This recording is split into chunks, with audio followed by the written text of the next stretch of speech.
Amelia Carter pressed her hand flat against the worn wood of her father's front door and breathed.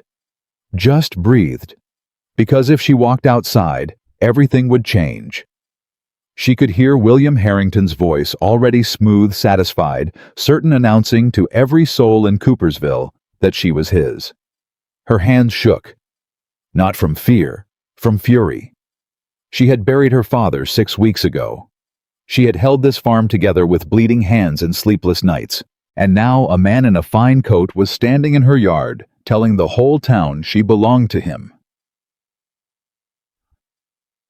If this story moves you, please subscribe and follow along to the very end. Drop a comment and tell me what city you're watching from. I want to see how far this story travels. The summer of 1815 came to Coopersville, Virginia, the way most hard things come slowly at first, then all at once. The heat had been relentless since June, the kind of heat that dried up creek beds and cracked the earth along fence lines and made even the oldest farmers squint at the sky and wonder what they'd done to deserve it. Tobacco fields that had been green and full in May had turned stubborn and slow. Wells ran lower than anyone could remember, and the families who had counted on a good harvest found themselves counting something else entirely: debts and days, and the narrowing distance between the two. The Carter farm sat on 42 acres at the eastern edge of town, tucked between a stand of white oak trees on the north side and a long winding creek bed on the south. It was not the biggest parcel in Coopersville. It was not the richest.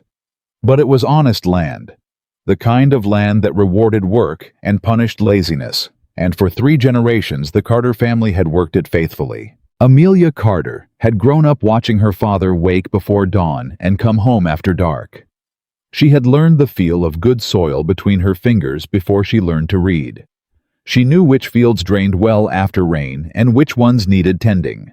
She knew how to read the color of tobacco leaves and when to call the hands in early and when to push through. She was 24 years old, and she knew this land the way she knew her own heartbeat. She had known it well enough to keep it running for 6 weeks after her father died. Thomas Carter had passed in early May, quietly in his sleep, the way people said was a blessing, and which Amelia privately thought was the cruelest way to lose someone, because there was no warning, no goodbye, only a morning when she knocked on his bedroom door, and the silence that came back was a different kind of silence than any she had ever heard before. She had grieved. And then she had gotten up. Because grief was something you carried. The farm was something you ran.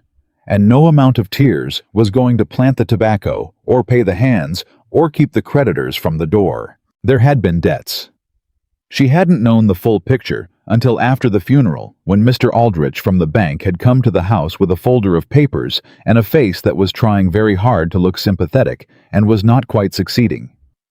Her father had borrowed against the farm twice in the last 3 years, once when the harvest failed, once when the well on the south field collapsed and needed rebuilding. The numbers were not ruinous.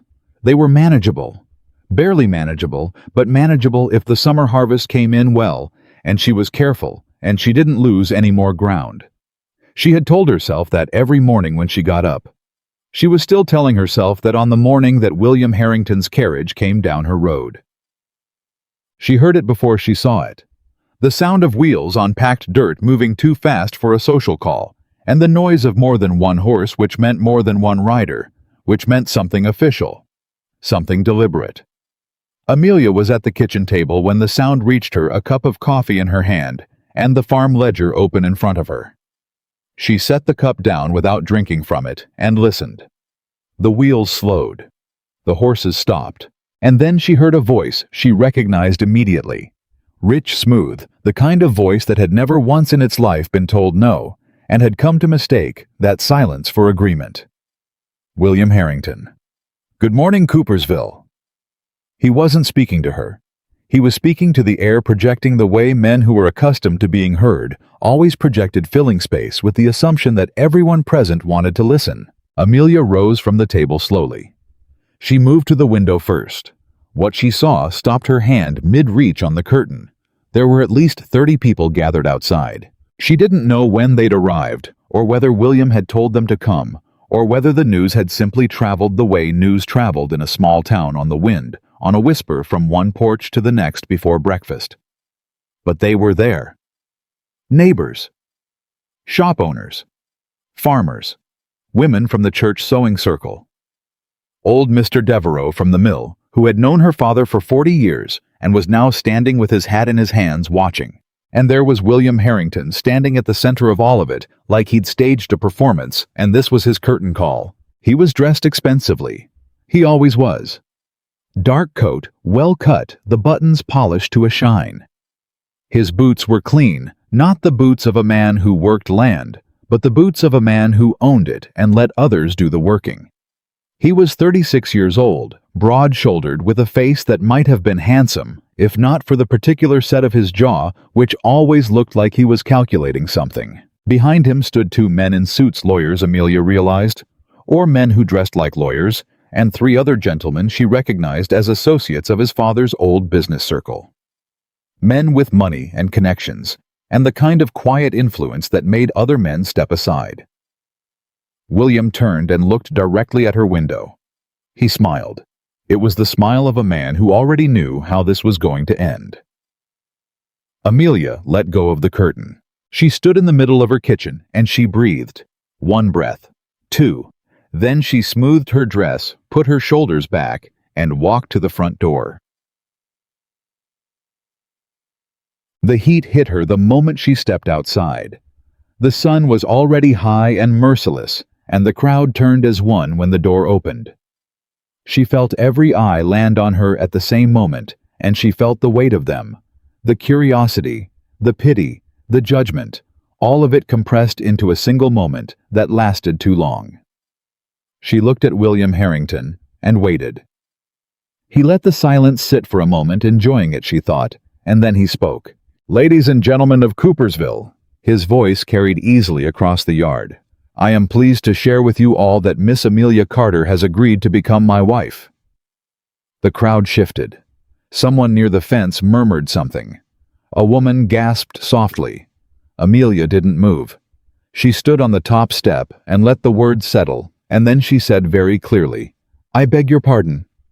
William turned to face her. The smile didn't waver. "Now, Amelia." His tone was gentle in the way that sharp things are sometimes wrapped in soft cloth. "Let's not pretend this is a surprise. We've discussed the matter." "We have not." He raised an eyebrow, just slightly. The kind of expression that said, "Be careful," without saying anything at all. "Your father's debts," he said, and he let those 3 words fall into the crowd the way you'd drop a stone into still water. "I've been generous. I think everyone here understands what that generosity means." The murmuring spread through the crowd like a slow fire. Amelia felt her stomach tighten, not with shame, with rage, but she kept her voice level. "You helped clear a portion of my father's debts," she said. "I was grateful for that. I am still grateful." "Then show it." The words came out easy and quiet, and they were somehow worse for it. She looked at him. "I am not a debt payment, Mr. Harrington. I am a person." For just a moment, 1 fraction of a second, something moved across his face. Not embarrassment, not shame. Something colder. Something that said, "I did not expect you to say that in front of everyone." He recovered immediately. "Miss Carter?" His voice took on a tone she recognized from men who spoke to difficult horses, patient, condescending, doing the other party, the profound favor of remaining calm. "You are a young woman managing a failing farm alone. Your harvest this season is already behind. Your credit at the bank is thin. Without the backing of a substantial family, you will not survive the winter." He gestured toward the crowd as if calling on them as witnesses. "I am offering you a future. I am offering you security. I am offering you a name that will protect you." Someone in the crowd nodded. She could see it from the corner of her eye. An older man, she thought it was Mr. Tolliver, who ran the feed store, nodding slowly, as if William's logic was a reasonable thing, as if this was simply how the world worked, and Amelia ought to understand that by now. She did not look at Mr. Tolliver. She looked at William Harrington. "What you are offering," she said, "is ownership of my land. And you are dressing it up as something kinder, because you want an audience to agree with you." The crowd went absolutely silent. William's smile was completely gone now. "Be very careful," he said softly, and the softness was its own kind of threat. "Of what you say next, Amelia." Or what? It was not a challenging question. It was a genuine one. She watched his face for the answer because she wanted to understand it, wanted to know exactly what kind of man she was standing in front of, so she would know what she was dealing with. He didn't answer. And into that silence, that long-stretched, painful silence in which 30 people held their breath and William Harrington tried to decide how to regain the upper hand, came another voice. Quiet. Unhurried. "I believe the lady asked you a question." Everyone turned. He had come from the road, not from the crowd, which meant he'd arrived after the gathering started, which meant he hadn't come for the spectacle. He was on horseback, a dark bay, and he brought the animal to a stop at the edge of the yard and dismounted without hurry, the way a man dismounts when he's in no particular rush to perform anything for anyone. Nathaniel Brooks was 39 years old. He was tall, spare, with the kind of build that came from working land, not just owning it. His coat was good quality but plainly worn. His hat was the same. He walked through the crowd, and the crowd parted for him the way it never would have parted for an ordinary man. Because despite the fact that Nathaniel Brooks dressed without ostentation and spoke without theater, everyone in Coopersville knew exactly who he was and what his presence in a situation meant. He was the largest independent landowner in 3 counties. He had bought his first piece of ground at 22, with wages he'd saved for 4 years. He'd expanded methodically, carefully, never borrowed more than he could repay in a single harvest, never made an enemy he didn't need to make. He employed more people in the county than anyone except the mill, and unlike the mill, he paid fair wages and was known to front money to families who hit hard times without demanding anything in return beyond the work they'd already agreed to do. People called him the gentleman who keeps his word. Not because it was charming, because it was accurate. He stopped about 10 feet from where William was standing and looked at Amelia first, not at William. "Miss Carter," he said, "are you all right?" It was such a simple question. Such a direct, unadorned question. And something about its simplicity after William's speeches, and the crowd staring, and the whole suffocating performance of the last several minutes made Amelia's throat tighten in a way she hadn't expected. "I'm fine," she said. "Thank you, Mr. Brooks." He nodded. Then he turned to William. "Harrington." William's expression had shifted into something carefully neutral, the face of a man recalculating. "Brooks." He matched the tone exactly. "This doesn't involve you." "No."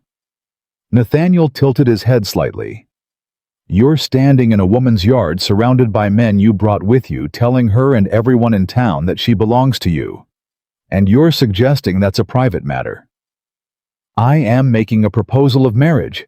"You announced it," Nathaniel said. "There's a difference. A proposal is something you ask. What you did just now was a declaration, and declarations made in public about another person's life tend to become everyone's business, whether they mean to or not." A ripple moved through the crowd. Amelia watched it, saw the faces shifting, recalculating the way faces do when someone says something that sounds simple but lands complicated. William straightened. "I would advise you to think carefully before inserting yourself into family matters. Miss Carter is not your family. Not yet." "Then not at all," Nathaniel said. "Until she tells you otherwise in her own words, and in her own time, she is not your family, she is not your property, and she is not something you paid for." William's face went rigid. "You don't know what arrangements—" "I know what you said." Nathaniel kept his voice even. He didn't raise it. He didn't need to. "You said she belongs to you. Those were your words. And I'm telling you plainly that no arrangement of money or debt makes that true in any court of law or any court of conscience I've ever understood." The 2 lawyers behind William shifted uncomfortably. One of them leaned toward the other and murmured something. William turned back to Amelia. When he spoke again, he spoke only to her, low enough that the crowd had to strain to hear. "Think about what you're doing," he said. "You're making an enemy today, and you can't afford enemies." Amelia looked at him for a long moment. "I've been managing this farm alone for 6 weeks," she said quietly. I've dealt with a failed crop rotation in the South Field. I've renegotiated 2 supply contracts. I've kept 7 employees on payroll without missing a single week. I've done all of that in the middle of grieving a man I loved more than anything in this world. She paused. Mr. Harrington, I've been managing enemies just fine.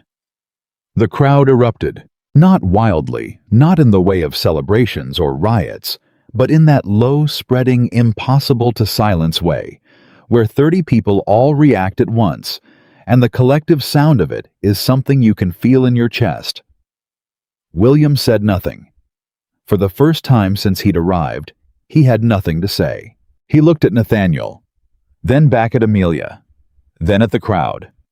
And the calculation that was always running behind his eyes was running harder than usual, and it was not reaching a comfortable answer. "This isn't finished," he said finally. Then he turned and walked back to his carriage. The lawyers followed. The carriage wheels rolled, and the crowd watched it go, and the silence it left behind was enormous.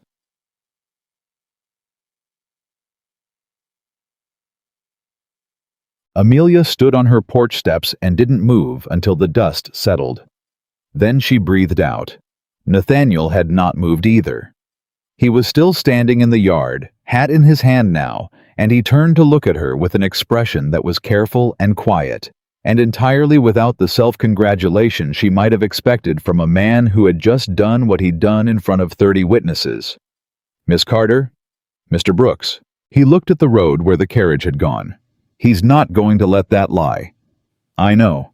He wanted your land before he wanted you." Amelia looked at him. "I know that too."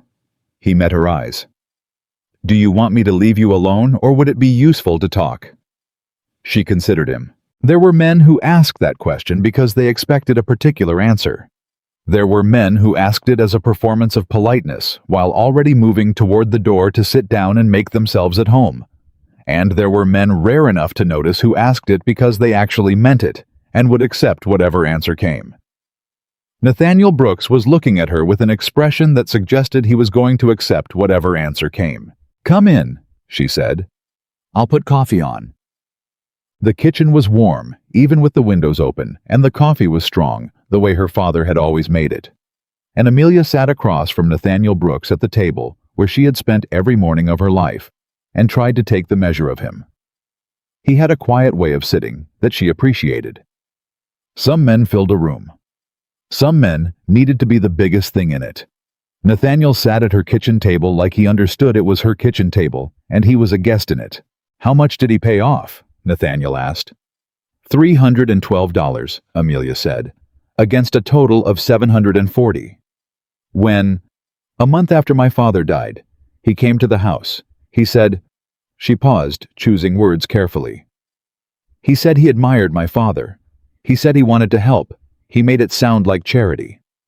"Did he mention marriage then?" "He mentioned that he had always thought very highly of me." She said it the way you say something that sounds worse out loud than you hoped it would. "I thanked him for his help. I thanked him for his kind words. I said I was sure we would speak again. And he heard yes. Men like William Harrington." Amelia said, "Hear yes in everything that isn't an explicit no, and even then sometimes." Nathaniel wrapped his hands around his coffee cup and looked at the table for a moment. "He's not going to let this go," he said again, not as a warning this time, but as a statement of fact that they both needed to be clear on. "He wants your land. The way your farm sits between his east parcel and the old Henderson acreage he bought last year, your 42 acres are the only thing preventing him from consolidating a piece of ground large enough to build a road to the new mill." Amelia stared at him. "How do you know that?" "Because I looked at the county maps when he bought the Henderson place, and I asked myself why a man who already had more ground than he needed would want more right there." He met her eyes. "The answer was your farm." She was quiet for a moment. "You've been watching this," she said. "I noticed it," he said. "There's a difference." She thought about that. "What do you want, Mr. Brooks?" He didn't look surprised by the question. He looked like he'd expected it. "Nothing you aren't willing to give freely," he said, which right now would be an answer to a business question if you want to hear it. Ask it. Can you make it through the summer? Honestly. She looked at him. There was a version of this conversation where she said, "Yes, I'm fine. Thank you for your concern," and sent him on his way. There was a version where she said no and accepted whatever help he offered and hated herself for it. And then there was a version where she told the truth to another person for the first time since her father died, and that version was terrifying and necessary in equal measure. "Barely," she said. "If the harvest comes in at what I'm projecting, if nothing else goes wrong, and if Harrington doesn't find a way to make my creditors call my notes early, I can survive the winter. And if any one of those three things shifts," she looked at him steadily, "then I lose the farm." He nodded. He didn't say "I thought so." He didn't look satisfied at having been right. He just nodded like someone receiving a piece of information and filing it properly. "Then here's what I want to offer you," he said. "Not charity, not a loan with the kind of strings that turn into chains. A business arrangement clear and documented between two people who understand what they're agreeing to." "What kind of arrangement?" "Your Southfield hasn't been producing well because the irrigation isn't reaching the lower quarter. I have men who've dealt with that exact problem on my east property. I'll send them for 2 weeks at no cost to you. In exchange, I'd like first right of negotiation on any purchase of the Carter farm if you ever decide to sell, not an obligation to sell, only the right to negotiate first." Amelia looked at him. "That's very little to ask," she said. "It's what I want," he said simply. She was quiet. "Mr. Brooks," she said finally, "I've had a great deal of people tell me what's best for me today. Some of them meant well. Some of them had their own interests in mind. I'd like to understand which one you are." He looked at her directly. Not defensively. Just honestly. "I have interests," he said. "I won't pretend otherwise. First right of negotiation has value if you ever sell, and I think your land has more potential than it's showing right now. That's not charity, but I also watched what happened in that yard today, and I found it—" He paused, choosing the word. "Wrong. And I tend to get uncomfortable when things are wrong, and I have the means to make them slightly less wrong." Amelia studied him. 2 weeks' labor," she said. "First right of negotiation. Nothing else." "Nothing else." "In writing." "Absolutely."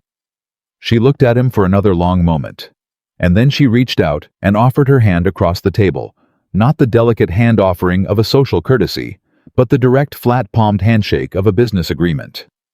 He shook it the same way. "All right, Mr. Brooks," she said. "We have an arrangement." William Harrington arrived home that afternoon and sat in his study for a long time without lighting the lamps. His property manager, a thin man named Easton, who had worked for the Harrington family for 11 years, stood near the door and waited.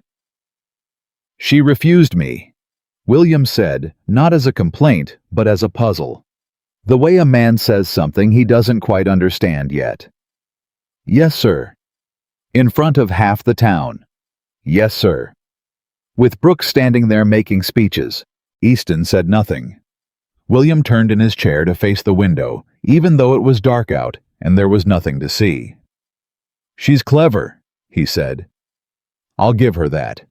She's been cleverer than I expected throughout all of this." He paused. "Her father was a simple man, honest but simple. She's got something else." "Sir," Easton said carefully, "should I be preparing for a different approach?" William was quiet for a moment. "Find out everything about her father's loans," he said finally. "Not just the ones I covered. All of them. Every note, every lien, every promise he made. And find out what Brooks's arrangement with the bank looks like, because if he's planning to step in, you think he will?" William's expression settled into something cold and deliberate. "He already has," he said. "The question is what he wants. And the question after that is what I can offer to make him want something different." Just 3 days later, the rumors started. It was the kind of thing that happened so gradually, you could almost miss the beginning of it. A comment here, a shaken head there, A woman in a shop, lowering her voice to say something to the woman next to her, that stopped when Amelia walked in. She noticed it on Tuesday, when she went to pick up a fabric order from Mrs. Holden's shop, and Mrs. Holden greeted her with a smile that didn't reach her eyes, and then said with great apparent sympathy, "I do hope things settle down for you, dear. It must be so hard managing everything alone." She noticed it on Wednesday when the bank manager, Mr. Finch, sent her a letter. Not a demand, not a legal notice, just a letter suggesting that they schedule a meeting soon to discuss the current state of the Carter account.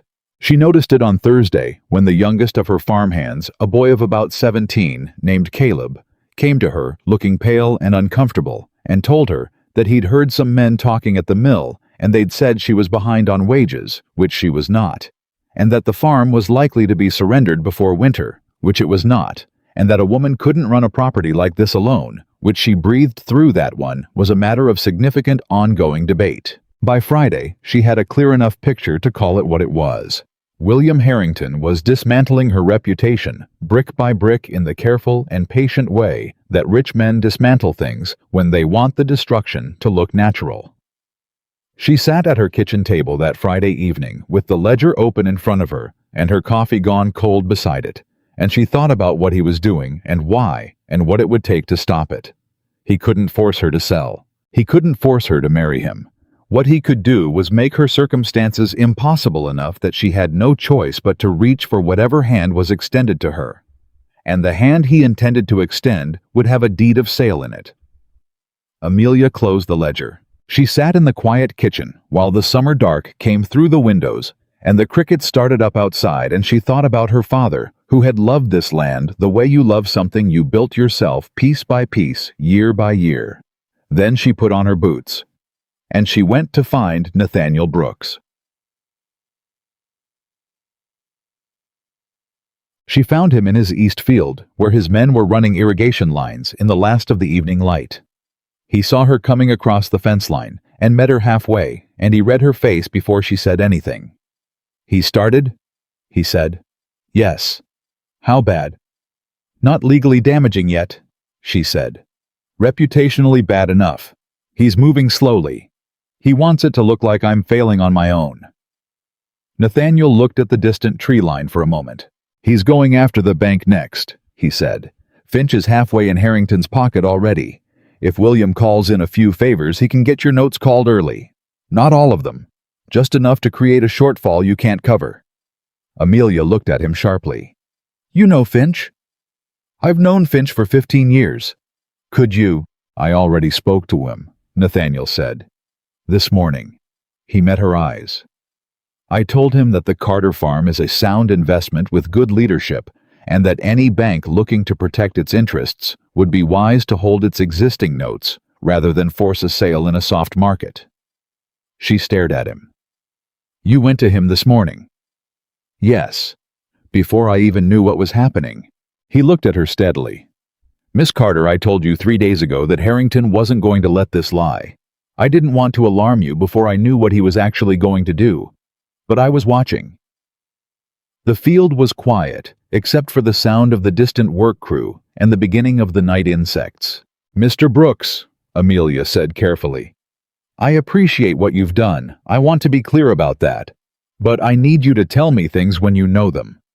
I can't fight something I don't know is coming." He looked at her for a moment. "You're right," he said. "I apologize." She blinked. She hadn't expected that to come so quickly and without argument. "All right," she said. "All right," he agreed. They stood in the field for a moment in the evening heat, two people figuring out the shape of something neither of them had a name for yet. "He's going to find another angle," she said. "He doesn't stop." "No," Nathaniel said. "He doesn't." He looked at her. "But neither do you." She almost laughed. Not because it was funny, but because it was the truest thing anyone had said to her in 6 weeks, and it caught her completely off guard. "No," she said. "I don't." He looked back at the field. "Then we figure out his next move before he makes it," he said. "Together, if you're willing." Amelia looked at her father's land at the south field. She could just see over the fence line, The oak trees dark against the summer sky. The creek bed she'd played in as a child and worked beside as an adult. Together, she said. And they began. They started that same night.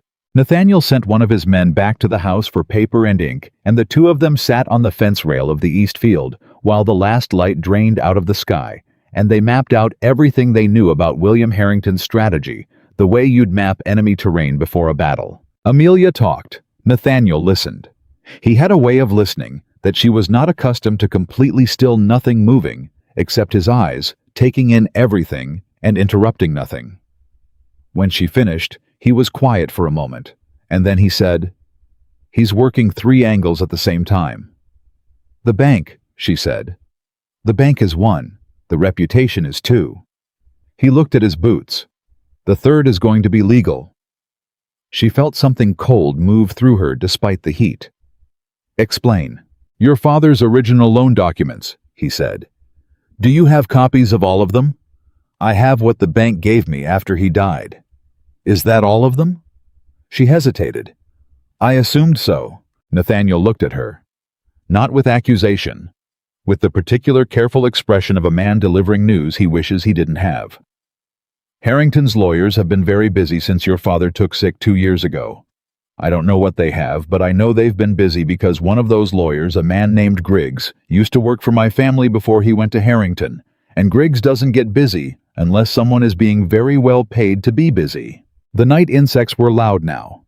The work crew had packed up and gone, and the field was empty and dark, and Amelia sat on that fence rail and felt the full weight of what she was dealing with settle onto her shoulders like something physical.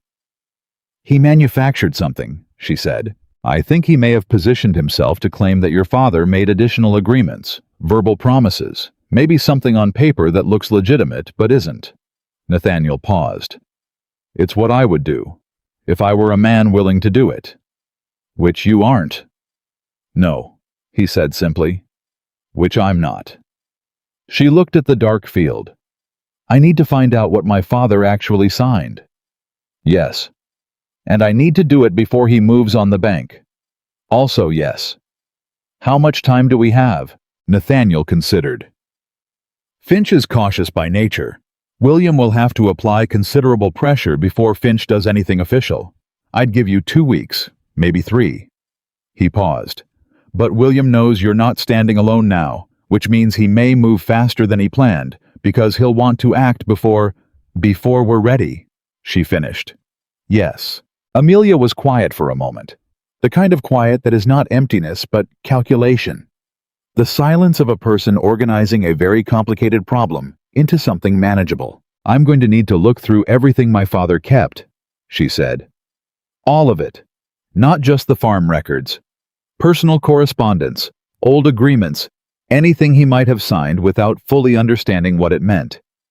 She paused. "He trusted people more than he should have sometimes. He believed men were mostly honest because he was mostly honest, and that made him—" She stopped. "A good man," Nathaniel said quietly. She swallowed. "Yes." A beat of silence that was not uncomfortable. "I'll help you sort through it," he said. "If you want. I've read enough contracts to know what looks wrong." "All right," she said. "Saturday. Come at 8. "I'll be there." She climbed down from the fence rail and turned to go, and then she stopped. "Mr. Brooks," she said without turning around. "What does he have on you?" A pause. "I beg your pardon." She turned. "William Harrington. He's going to come after you next. Because you stepped in. Because you went to Finch. Because you are standing in the way of something he wants very much." She looked at him steadily. "What does he have on you that he'll use?" Nathaniel looked at her for a long moment. Then something shifted in his expression. Not quite a smile. Something quieter than that. The expression of a man who has just been surprised by another person's perception and is deciding how to feel about it. "Nothing real," he said. "But real has never been a requirement for William Harrington." "Then what will he invent?" "I don't know yet," he said, "but I expect we'll find out soon enough." She nodded once, turned, walked back across the fence line toward her farm. She did not look back, but she was already thinking. Sag. Saturday came with the same relentless heat and a sky so blue it looked painted. And Nathaniel arrived at 8 o'clock, exactly what she noted, and filed away as a data point about him. They started in her father's study, a small room off the kitchen that smelled like tobacco and old paper, and the particular worn scent of a room where someone spent a great deal of time. Amelia had not gone through it yet. Not completely. She'd taken the obvious documents, the bank papers, the property deed, the basic farm records. But she had left the rest because the rest felt like trespassing on something private, and she had not been ready. She was ready now. They worked without much talking for the first hour. Amelia sorted. Nathaniel read. When he found something that needed a second look, he set it aside without comment and kept moving. When she found something she didn't understand, she handed it across the desk, and he read it and explained it in plain language. And she asked questions, and he answered them, and it was the most practically useful conversation she'd had with another human being since her father died. Around the third hour, she found the letter.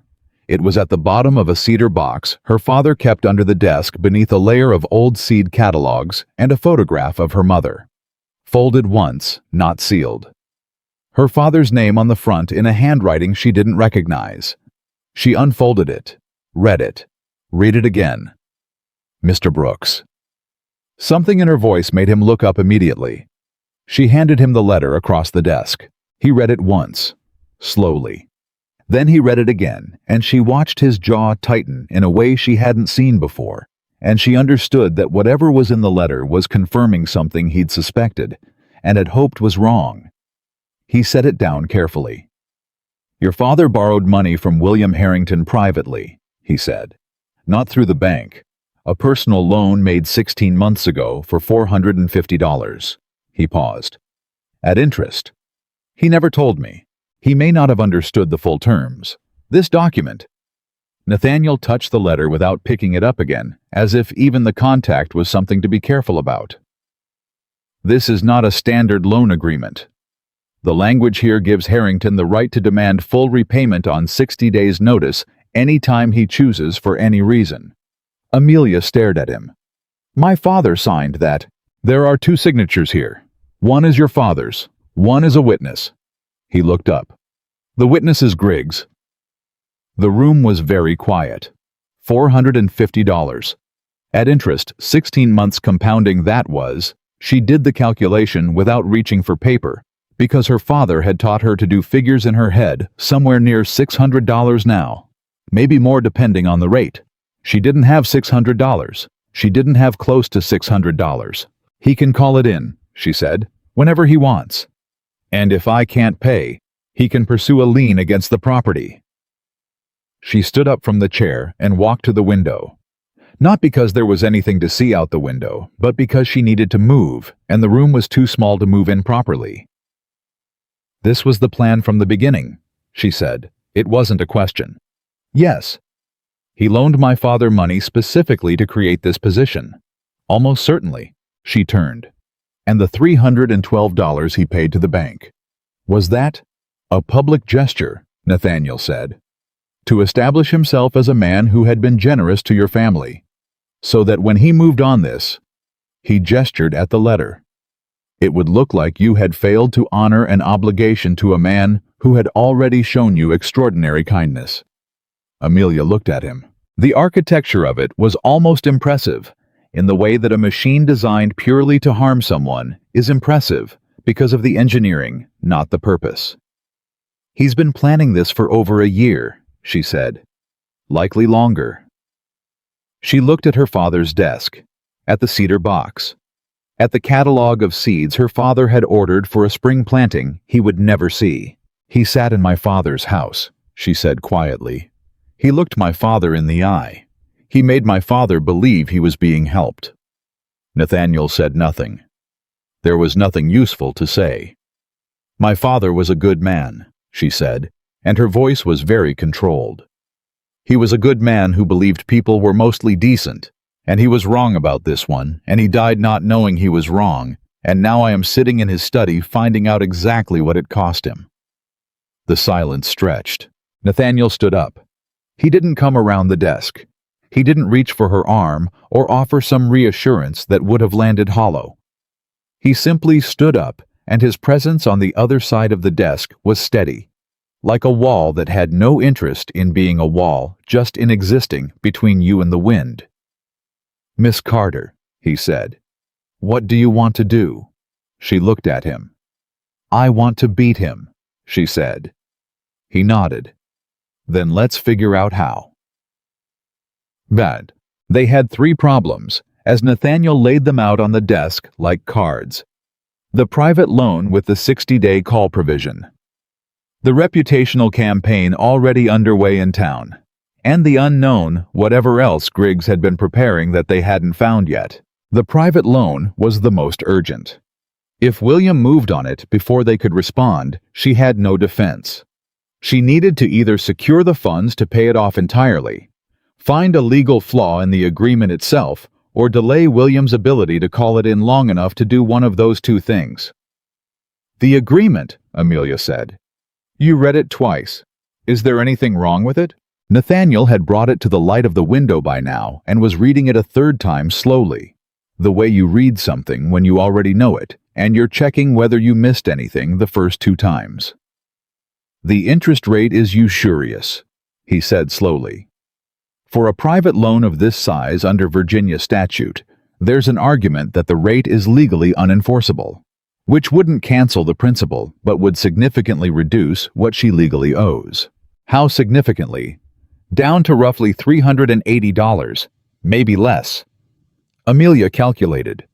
380 was still impossible on its current timeline, but it was less impossible than 600. And if the rate is challenged, it has to go before a magistrate, which takes time, which means he cannot call the loan in while a legal challenge is pending. She looked at him. "How do we file a challenge?" "You need a lawyer." "I cannot afford a lawyer. I know one who will take the case on contingency," Nathaniel said. "David Marsh out of Richmond. He's argued usury cases before and won 2 of them. If I write to him today, would he come quickly enough? If I ask him to, yes." She studied him. "Why would he do that as a favor to you?" Nathaniel was quiet for a moment. David Marsh's family lost their farm when he was 12 years old. His father signed an agreement he didn't understand, and a man with more money than conscience used it against them. David became a lawyer specifically to fight cases like this one. He paused. "He's not doing it as a favor to me. He's doing it because it's the case he's been trying to make since he was 12 years old, and yours is the cleanest version of it I've ever seen." Amelia looked at him for a long moment. "Write the letter," she said. "Come." The letter went out Monday morning. By Tuesday afternoon, William Harrington knew she'd hired a lawyer, because by Tuesday afternoon, everyone in Coopersville knew she'd hired a lawyer, because in a town of 800 people, there was no such thing as a secret about money or law. She heard about William's reaction secondhand from a woman named Patsy Monroe, who worked in the dry goods store, and who had the useful quality of remembering everything she overheard, and the perhaps less useful quality of being incapable of keeping it to herself. "He threw something," Patsy told her in a hushed, thrilled whisper, leaning over the store counter. "His property manager told Mr. Devereaux's wife, who told my mother. He threw a glass against the wall and said—" She lowered her voice further. "Said things I won't repeat in polite company." Amelia bought her thread and went home, and allowed herself exactly 1 moment of satisfaction. Then she got back to work, because she knew. She knew with the certainty of someone who had been watching William Harrington operate for weeks now that the tantrum was not the end of his response. It was the beginning. She was right. On Wednesday morning, she received a visit from Reverend Coggins. Reverend Coggins had been the minister of the Coopersville Baptist Church for 22 years. He was a tall man with white hair and the particular manner of a person who has spent decades saying difficult things in gentle language and has become very skilled at it. He came to the front door with his hat in his hand and his expression set to something that was trying to be pastoral and was landing closer to apologetic. "Miss Amelia," he said, "I wonder if I might have a word." She let him in, made tea, sat across from him at the kitchen table, and waited. He set his hat on the table and looked at it. "There has been some concern," he said carefully, "in the congregation, about the situation with Mr. Harrington." "What kind of concern?" He looked up. "Some of the women particularly are worried about you, living alone, running the farm without male guidance. There is some feeling that—" He stopped, started again. "That a young woman in your position might benefit from the security of a well-established match, and that refusing such a match, particularly in public and in the manner in which it occurred." "The manner in which I told the truth," Amelia said. He blinked. "Because that is what occurred, Reverend Coggins. I told the truth. I told William Harrington that I was not something he had purchased. And then I came home and went back to work." She looked at him steadily. "Which concern is it exactly that brings you to my door? The concern about my welfare, or the concern about the scene that made some people uncomfortable?" Reverend Coggins was quiet for a moment. He had the grace to look embarrassed. "Both, I think," he said honestly. "Which perhaps tells me something about where my priorities have been misplaced." She hadn't expected that.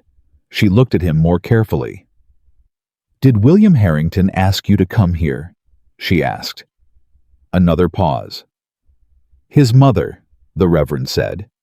"She suggested that a pastoral visit might help smooth things over." Her words. "For whose benefit?" He picked up his hat, turned it in his hands once, set it down again. "Miss Amelia," he said, "your father was a good man. He came to church every Sunday, and he gave what he could, and he never spoke ill of anyone I ever heard. I have known you since you were a child. And I am sitting in your kitchen because I allowed a wealthy family to use me as a messenger, and I think that says something unflattering about me that I need to sit with." Amelia looked at him. "Stay for tea," she said, "and tell me everything Mrs. Harrington said to you. Every word." He stayed for an hour. By the time he left, Amelia had a complete map of the social campaign William was running through his mother, which women in the congregation she'd spoken to, what story she was telling about Thomas Carter's debts and Amelia's refusal, how she was framing it as ingratitude toward a family that had shown nothing but generosity. It was brilliant in its cruelty, because it worked through sympathy rather than attack. It made William the wounded party. The generous man rebuffed by a difficult girl who didn't know what was good for her. Amelia wrote everything down as soon as Reverend Coggins left. Then she went to find Nathaniel. He was at his desk when she arrived, going through papers of his own, and he looked up when she walked in with the particular expression of a man who reads faces well enough to know when something has happened before a word is spoken. "Tell me," he said. She told him. He listened without moving, and when she finished, he was quiet for a moment. "He's running it through his mother," he said. "Of course he is. More effective than anything he could do directly. Women talking to women about a young woman's choices." He paused. "It's insidious." "It's working," she said. "I could feel it on Wednesday. The way Mrs. Holden looked at me. The way the postmaster's wife didn't quite meet my eyes." She sat down across from his desk without being invited to, and put her hands flat on her knees. "I need to respond to it. Not defensively. I can't go around explaining myself to everyone. But I need to do something that changes the narrative." He looked at her. "What are you thinking?" "The Women's Association meets on the first Friday of every month," she said. "Mrs. Devereaux runs it. I want to speak to them." Nathaniel raised an eyebrow. "About Harrington. About the farm," she said. "About what I've accomplished since my father died. About what the land is producing, and what my plans are, and what the prospects look like. I want them to see it as a business, not a tragedy. I want them to see me as a landowner, not a girl who needs rescuing." He looked at her for a long moment. Then he said, "That is a better plan than anything I could have suggested." "I know," she said. He almost smiled. "First Friday is 4 days away. Then I have 4 days to prepare. Do you want help preparing?" She thought about it honestly. "No," she said. "I know my farm. I know my numbers. I know what I'm doing there better than anyone in this county. I don't need help saying what I already know to be true." He nodded, the nod of a man who respects a direct answer. Then I'll stay out of it, he said. But Miss Carter, he paused.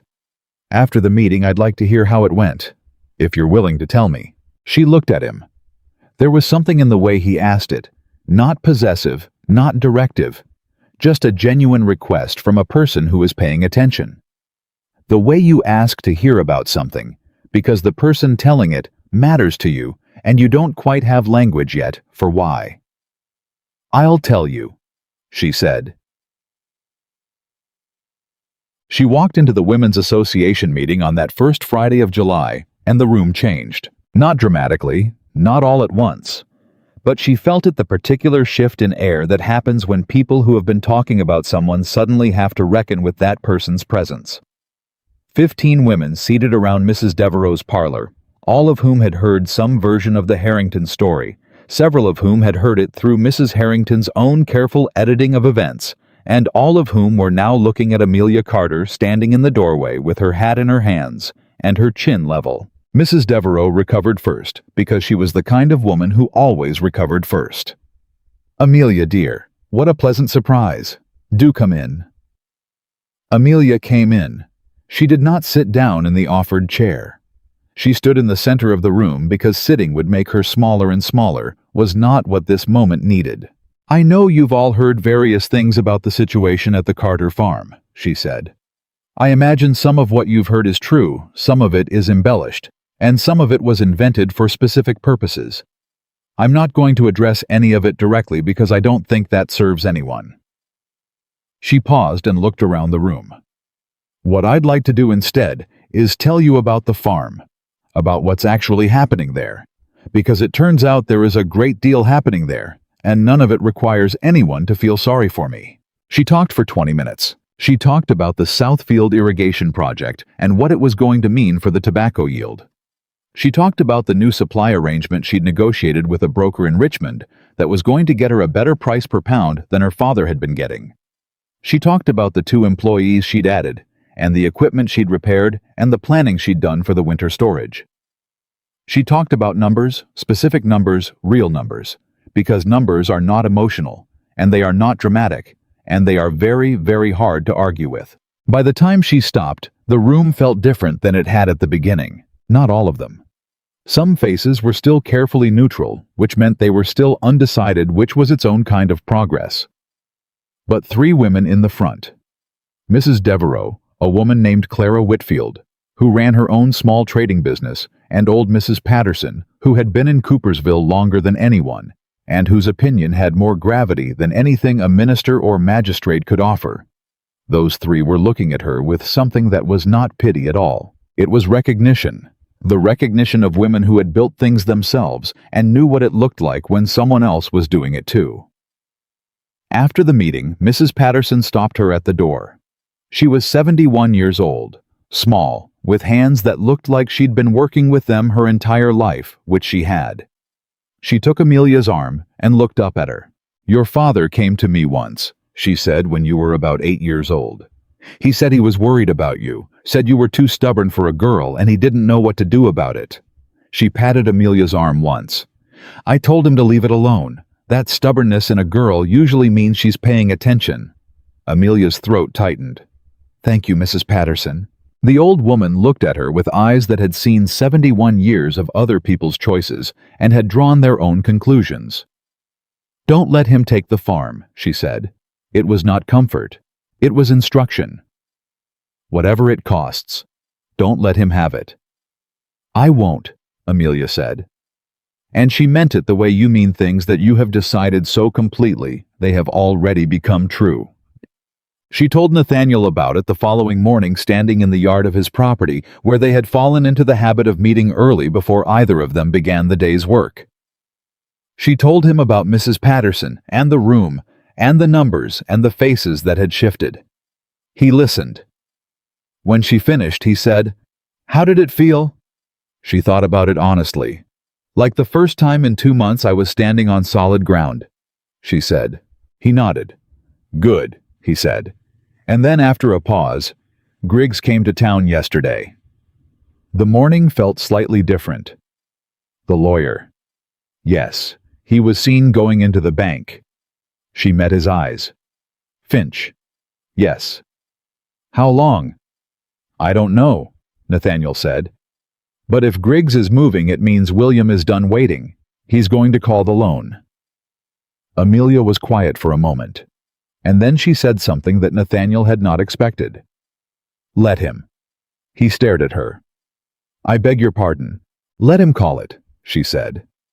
We file the usury challenge the moment he does. David Marsh can be here in 3 days if we send for him tonight. The challenge freezes the enforcement, and while the legal process is running, she paused.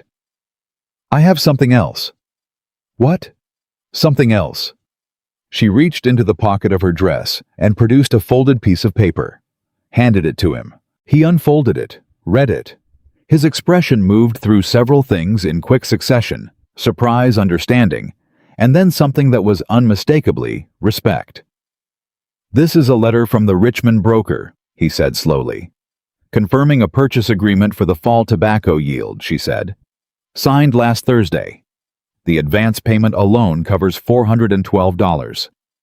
Nathaniel looked at the letter, then at her. You've been setting this up, he said, while all of the other things were happening.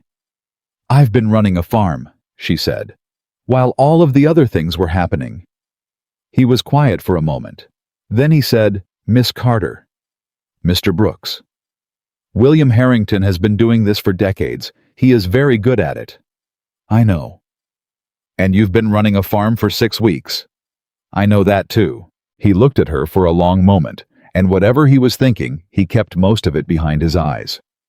But what reached the surface was clear enough. He doesn't know about the Richmond agreement, Nathaniel said. No.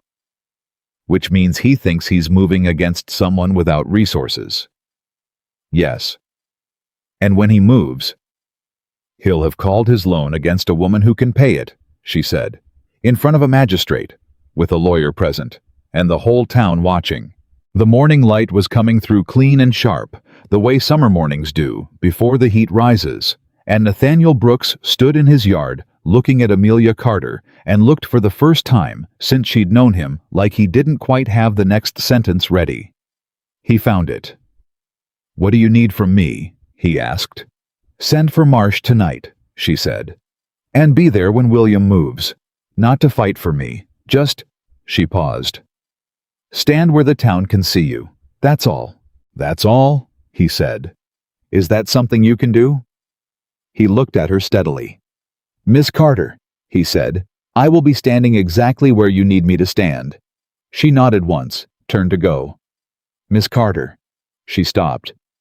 For what it's worth, he said quietly, your father would not believe what you've done in 6 weeks. She stopped walking, didn't turn around. Stood there for a moment with the morning light on her back and her father's name hanging in the air. He'd believe it, she said softly. He taught me. Then she walked back to her farm.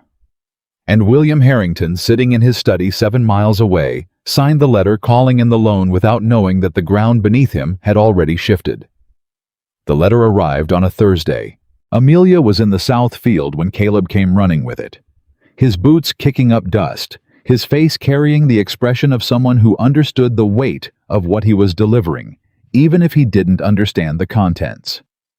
She took it from him without hurrying, because hurrying would have told everyone watching that she was afraid, and she was not going to give William Harrington the satisfaction of her fear, even when he wasn't present to see it. She opened it, standing right there in the field with the tobacco rows stretching out on either side of her and 3 farmhands pretending very hard not to watch. The language was formal and cold and precise, the way Griggs wrote everything designed to be both legally airtight and personally devastating.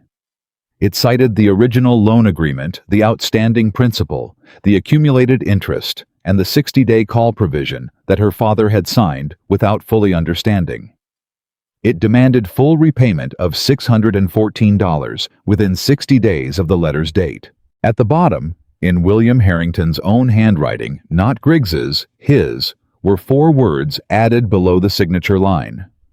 I told you so.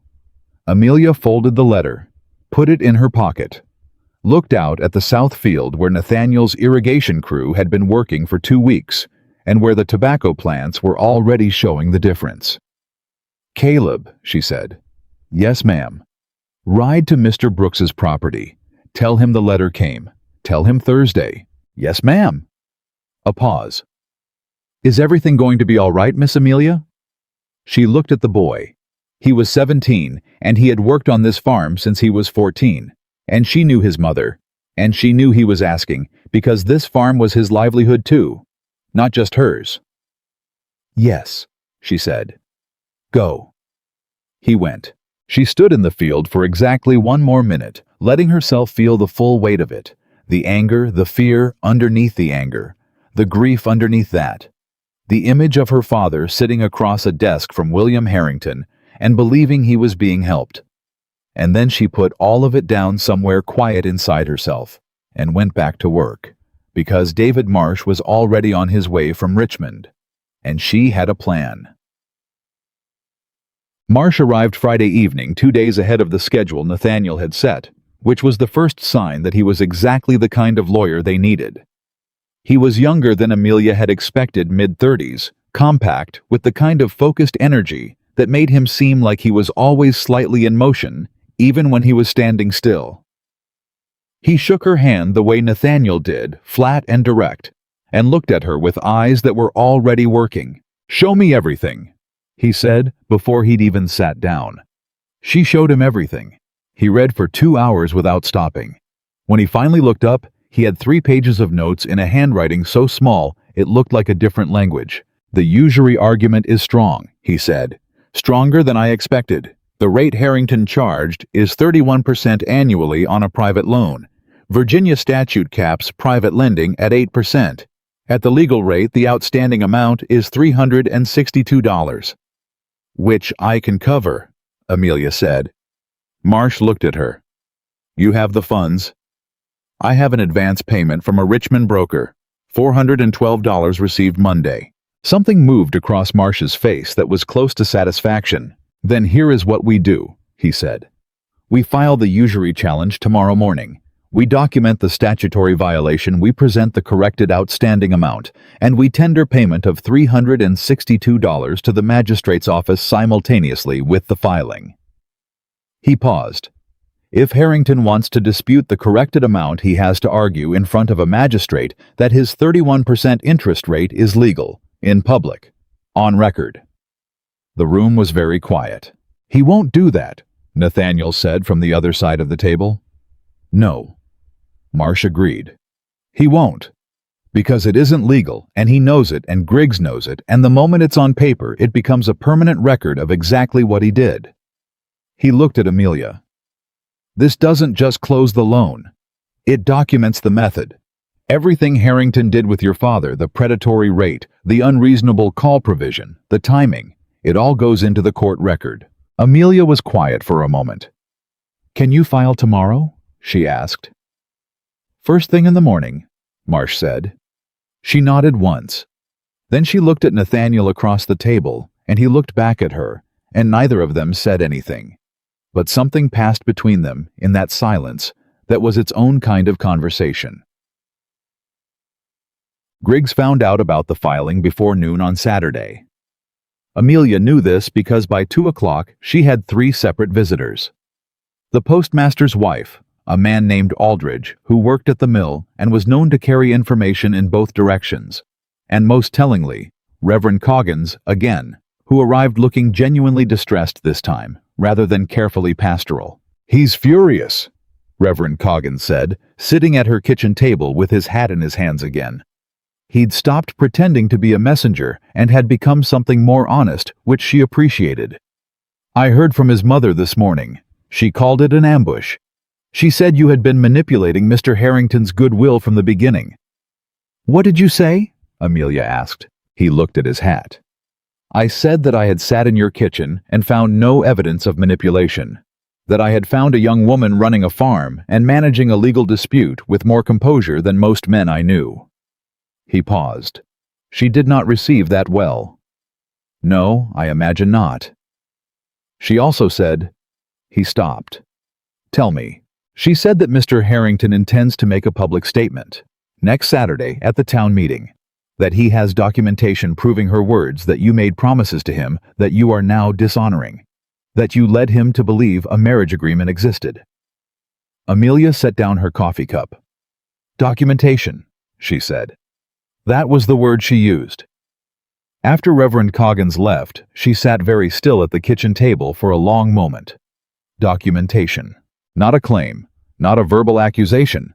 Documentation. Which meant Griggs had something on paper. Something with her name on it, or her father's name, or both, something that could be presented to a room full of people as evidence. She did not know what it was. That was the problem. You could fight what you could see. You could prepare for what you knew was coming. But something you hadn't found yet, something designed specifically to surface at a moment when you had the least time to respond, that was the thing that could undo everything. She rode to Nathaniel's before supper. He listened to the whole thing without interrupting, and when she finished he was quiet for exactly 4 seconds. She counted, and then he said, "What could they have with your name on it? Nothing real." Think harder. She thought harder. The correspondence with the bank, all of it standard, none of it involving Harrington directly. The farm records, her father's then hers, none of which touched William. The Women's Association meeting, nothing written. The condolence letter, she said slowly. Nathaniel looked at her. What condolence letter? After my father died, William sent a letter of condolence. I wrote back, a brief reply thanking him for his kindness. She paused. It was a social letter. 2 sentences. I said I was grateful for his support during a difficult time, and I hoped we would speak again soon. Nathaniel was very still. How would Griggs frame that? She understood immediately. Her stomach dropped. As confirmation, she said, that I welcomed his attentions, that I encouraged the expectation of a relationship, that when he came to announce the engagement, he was not inventing it, he was acting on assurances I'd given him privately. The word assurances sat in the air between them, like something with teeth. It won't hold up legally, Nathaniel said carefully. 2 sentences of social correspondence are not a marriage promise. I know that, she said, but this isn't a courtroom, it's a town meeting. And in a town meeting, the question isn't what's legally true, it's what sounds believable to 30 people who already have doubts about me. Nathaniel looked at the table. She watched his jaw work. She had learned in the past weeks that this was the expression he made when he was thinking through something he didn't like and refusing to pretend it was simpler than it was. He's going to stand up in that meeting, she said, and he's going to read my letter aloud. And then he's going to say, I led him on. And some people are going to believe him because they already want to believe him, because believing him is easier than believing that a man of his standing would do what he's done. Not everyone, Nathaniel said. No, not everyone, but enough. She looked at him steadily. I need to know what else Griggs has. I need to see it before Saturday. How? Griggs is staying at the Coopersville Inn, she said. He has been since Wednesday. He keeps his work in a leather case. She paused. He also, according to Patsy Monroe, takes supper at the tavern every evening at 6 o'clock and does not return until 8. Nathaniel looked at her. Amelia, he said, and it was the first time he had used her given name, and neither of them acknowledged it, but both of them heard it. What are you suggesting? I'm suggesting, she said carefully, that if someone were to have a conversation with the innkeeper who is Mrs. Hatch, who is the sister of Clara Whitfield, who was in the front row at the Women's Association meeting, that person might learn whether Mr. Griggs has left any materials in his room. A pause. And whether those materials might be briefly reviewed, Nathaniel said slowly. In the interest of understanding what is being prepared against an innocent person, she said. He looked at her for a long moment. That is an extraordinary thing to suggest, he said. Yes, she agreed. Another pause, longer this time. Mrs. Hatch is a practical woman, he said finally. She has no particular affection for lawyers who leave their boots outside the door for cleaning and tip poorly. I had heard something similar. He stood up. I'll speak to her this evening, he said. What Nathaniel found was worse than the letter. He came to her the next morning with an expression she had not seen on him before, controlled, but tightly, so the way a person looks when they are managing anger by pressing it into something smaller and colder and more useful. He set 3 pieces of paper on her kitchen table. The first was her condolence letter, exactly as she'd predicted, annotated in Griggs's handwriting, with phrases circled and notes in the margins connecting them to supposed implications. The second was a document she had never seen before in her life. It was dated 3 months after her father's death. It was written in her father's name. It was a letter confirming that Thomas Carter had agreed before his death that his daughter Amelia would enter into a marriage arrangement with William Harrington in exchange for the forgiveness of all outstanding debts. Her father's signature was at the bottom. Amelia picked it up. Her hands were steady. She did not know how they were steady, but they were. She looked at the signature for a long time. "This is forged," she said. "Yes. My father's signature. Look at the loop on the T. He never made the loop that way. He made it flat. I've seen his signature 1,000 times. This is someone copied it. Carefully. But not perfectly." "I know," Nathaniel said quietly. "And the date. 3 months after his death, this says he wrote and signed this letter. He was dead." She set the paper down very carefully. "Nathaniel." He looked at her. "He forged a dead man's signature," she said, "to manufacture consent from someone who could not contradict him, someone who is in the ground." Her voice was even, terrifyingly even. "He forged my father's signature." Nathaniel said nothing for a moment. "What is the third document?" she asked. He hesitated. She looked up. "What is the third document?" He slid it across the table. It was a sworn statement signed by 2 witnesses claiming that Amelia Carter had made a verbal promise of marriage to William Harrington in the presence of both men on the occasion of Mr. Carter's funeral reception. She had never made any such promise. She had never spoken to William Harrington at the funeral reception at all. She had been surrounded by neighbors and churchwomen the entire afternoon. She had the clearest possible memory of that day, because it was the worst day of her life, and she had catalogued every moment of it the way you catalog the details of something unbearable, because surviving it means remembering it exactly. She set the statement down, and then she laughed. Not a laugh of amusement. A short, sharp, entirely involuntary sound that was closer to disbelief than anything else. Nathaniel stared at her. "The funeral reception," she said. "There were 40 people there. 40 people who could tell you exactly where I was and who I was speaking to for every minute of that afternoon." She looked at him.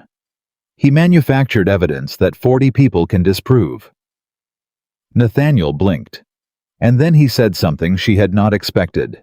"Unless he's counting on those 40 people not speaking up." She stopped laughing. Because he was right. That was the point.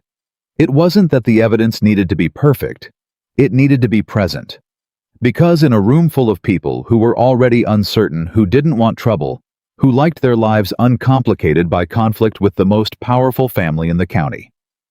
In that room, forged evidence didn't need to be believed. It just needed to create enough doubt. "He doesn't need them to believe him," she said quietly. "He just needs them to stop believing me." "Yes." She sat at the table and looked at the 3 pieces of paper and thought. The forged letter was the key. If she could prove it was forged, not just assert it, but prove it, the entire construction collapsed. The witness statements, the annotated condolence letter, all of it came undone if the foundational document was demonstrably false. "I need a handwriting expert," she said. "There's a man in Richmond," Nathaniel said immediately.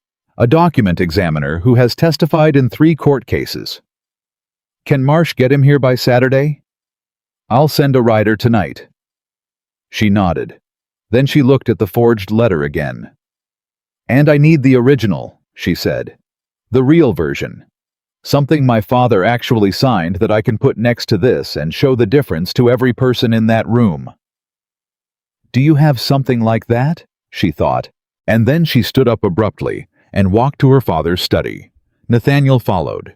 She went to the cedar box under the desk, the same one where she'd found the private loan letter, and lifted out the contents until she found what she was looking for. A letter her father had written to the bank 6 years ago requesting a credit review for a planned expansion. Signed at the bottom with his clear, careful signature, the T made flat the way he always made it, the loop closed on the left instead of the right. She held it next to the forged letter. The difference was visible even to her eye. To a trained examiner, it would be undeniable. "Saturday," she said. "Saturday," Nathaniel said. The week between was the longest of her life. Not because nothing happened, because too much happened, and most of it was designed to wear her down before she reached the meeting. Monday. Her hired hand, James, received an offer of employment from a Harrington property 50% above his current wages. He came to Amelia that afternoon, miserable and honest about it, and she told him to take it because she would not hold a man back from feeding his family. And he left with his hat in his hands, looking like he was walking away from something more than a job. She hired a replacement by Wednesday. A woman this time, a widow named Hester Gaines, who had been working her late husband's small plot alone for 2 years and who knew tobacco better than most men Amelia had employed. When Amelia offered her the position, Hester looked at her steadily and said, "I heard about what's happening with your farm." "Most people have," Amelia said. "I heard you're fighting it." "Yes." Hester nodded once. "When do I start?" She started Thursday. Tuesday brought a more serious problem. Finch at the bank sent a letter, not a demand, not yet, but a carefully worded suggestion that given the uncertainty surrounding the Carter Farms legal situation, the bank might need to review the terms of the existing mortgage. The language was hedged and soft, and meant to be deniable, but the message was clear. William was leaning on Finch harder. She rode to Nathaniel's Tuesday evening and told him, "Marsh needs to copy the magistrate's filing to Finch," Nathaniel said immediately. "Formally. So it's on the bank's record that the loan dispute is in legal proceedings. If Finch moves on the mortgage while a related legal matter is pending, he exposes the bank to liability." "Will that stop him?" "Finch is not brave," Nathaniel said, "but he is careful. Liability is the one thing that makes a careful man careful." Marsh sent the formal copy to the bank Wednesday morning. Finch did not send another letter. Thursday, the document examiner arrived from Richmond. He was a small, precise man named Henderson, who spoke very little and worked for 4 hours with the 2 letters side by side, and a magnifying glass and a series of notes he kept in a leather journal. When he finished, he gave Amelia a written statement signed dated, witnessed by Marsh, indicating that in his professional opinion, the signature on the document dated 3 months after Thomas Carter's death bore clear evidence of being a deliberate copy of Thomas Carter's genuine signature and was not produced by the same hand. He also noted in precise technical language 6 specific differences between the genuine and forged signatures. She read the statement 3 times. Then she went to find Nathaniel. She found him in the yard of his property talking to one of his foremen, and he saw her coming and read her face and cut the conversation short. "We have it," she said. He looked at the document in her hand. "We have it," he said. And for the first time in all of this, she heard something in his voice that was not just steadiness. Something warmer than that. Something that sounded like relief, the way relief sounds when you have been carrying a weight so long you've forgotten what it feels like to put it down. "Saturday," she said. "Saturday," he said. And then quietly, because there was something she needed to say before they walked into that meeting room. "Whatever happens in there, I want you to know that I would have found a way to do this without you." He looked at her. "I know that," he said. "I'm saying it because I need it to be clear. That what you've done being here, helping all of it, it wasn't rescue. It was..." She paused, searching for the word. "Partnership. And I want you to know I understand the difference." He was quiet for a moment. "Miss Carter," he said, "I have never once in all of this thought of it any other way." Saturday came the way important days always come, too fast and too slow at the same time. The town meeting was held in the assembly hall, a building that sat at the center of Coopersville and that had hosted every significant civic moment in the county's short history. By the time Amelia arrived, it was already full. She had not expected that. She had thought perhaps 30 people the usual civic attendance.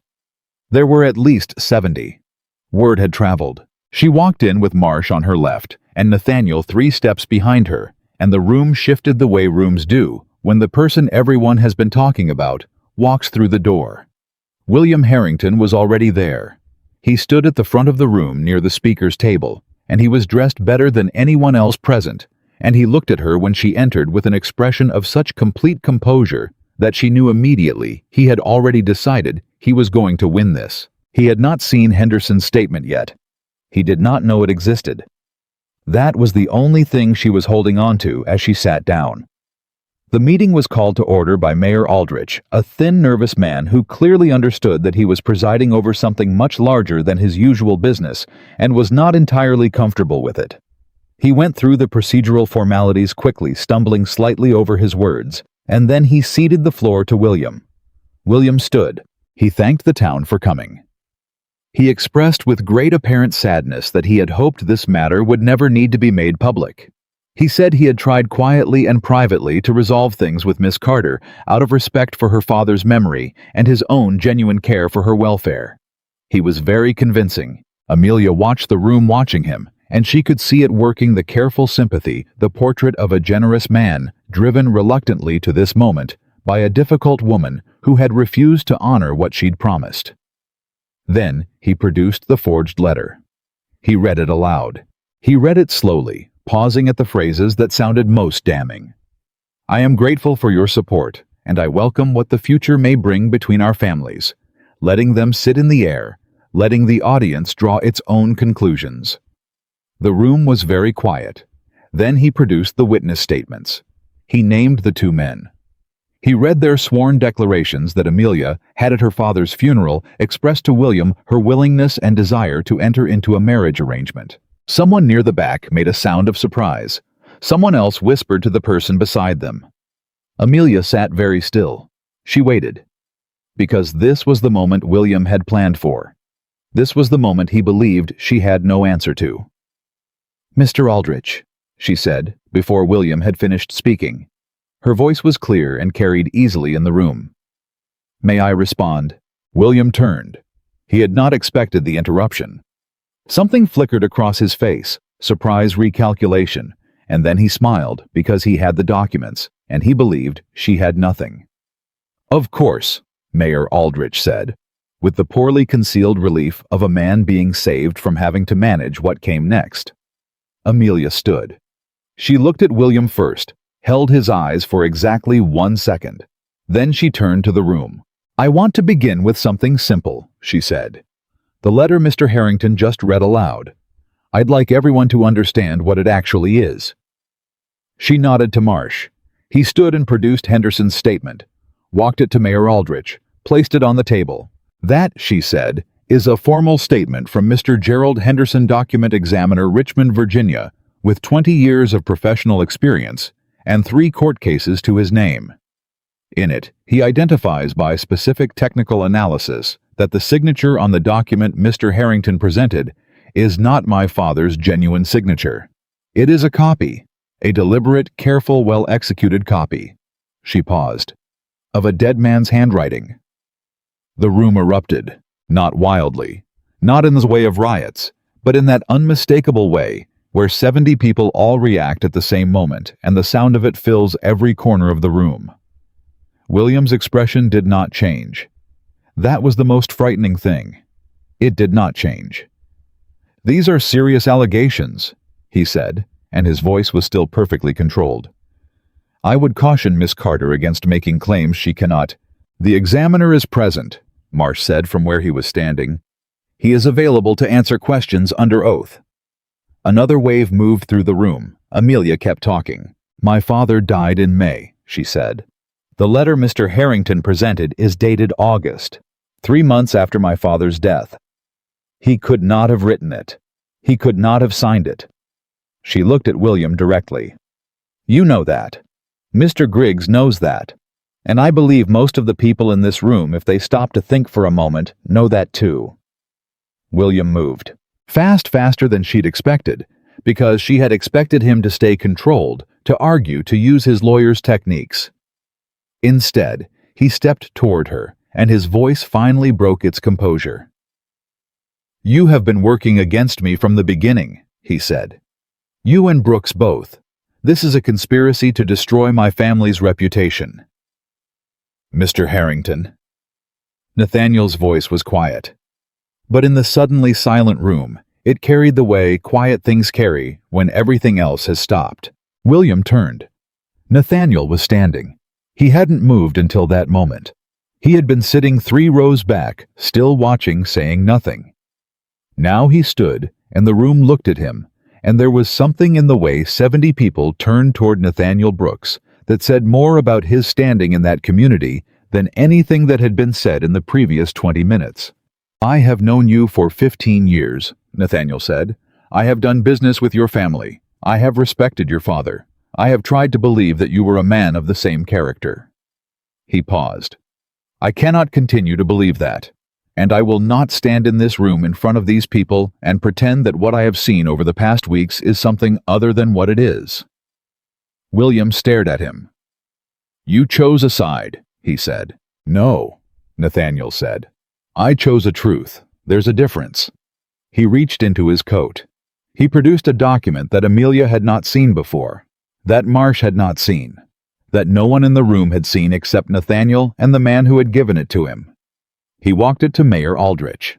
"This," he said, "is the letter from Mr. Josiah Finch, manager of the Coopersville Bank. It documents 2 conversations in which Mr. Harrington personally asked Mr. Finch to call in the Carter Farm mortgage early in order to create financial pressure sufficient to force a sale." He looked at the room. Mr. Finch was not willing to document those conversations while the situation was still uncertain. He became willing this week. The silence in the room was absolute. Amelia stared at Nathaniel. She hadn't known about Finch. She hadn't known Nathaniel had gone to Finch. She hadn't known any of it. He hadn't told her. But this time, looking at Finch's letter in Mayor Aldrich's hands, looking at William Harrington's face, which had finally lost its composure, this time she didn't mind. William looked at Nathaniel. "You have made an enemy today," he said quietly. The performance was gone. This was the real voice, flat, cold, certain. "You understand that." Nathaniel looked at him steadily. "William," he said, and the use of the first name was itself a kind of severance, the formal distance of 15 years dropped in a single syllable. "You forged a dead man's signature. You manufactured testimony. You used a loan to trap a grieving woman. You have done all of this in front of a room full of witnesses, and you have done it to someone who did nothing to you except own land that you wanted." He paused.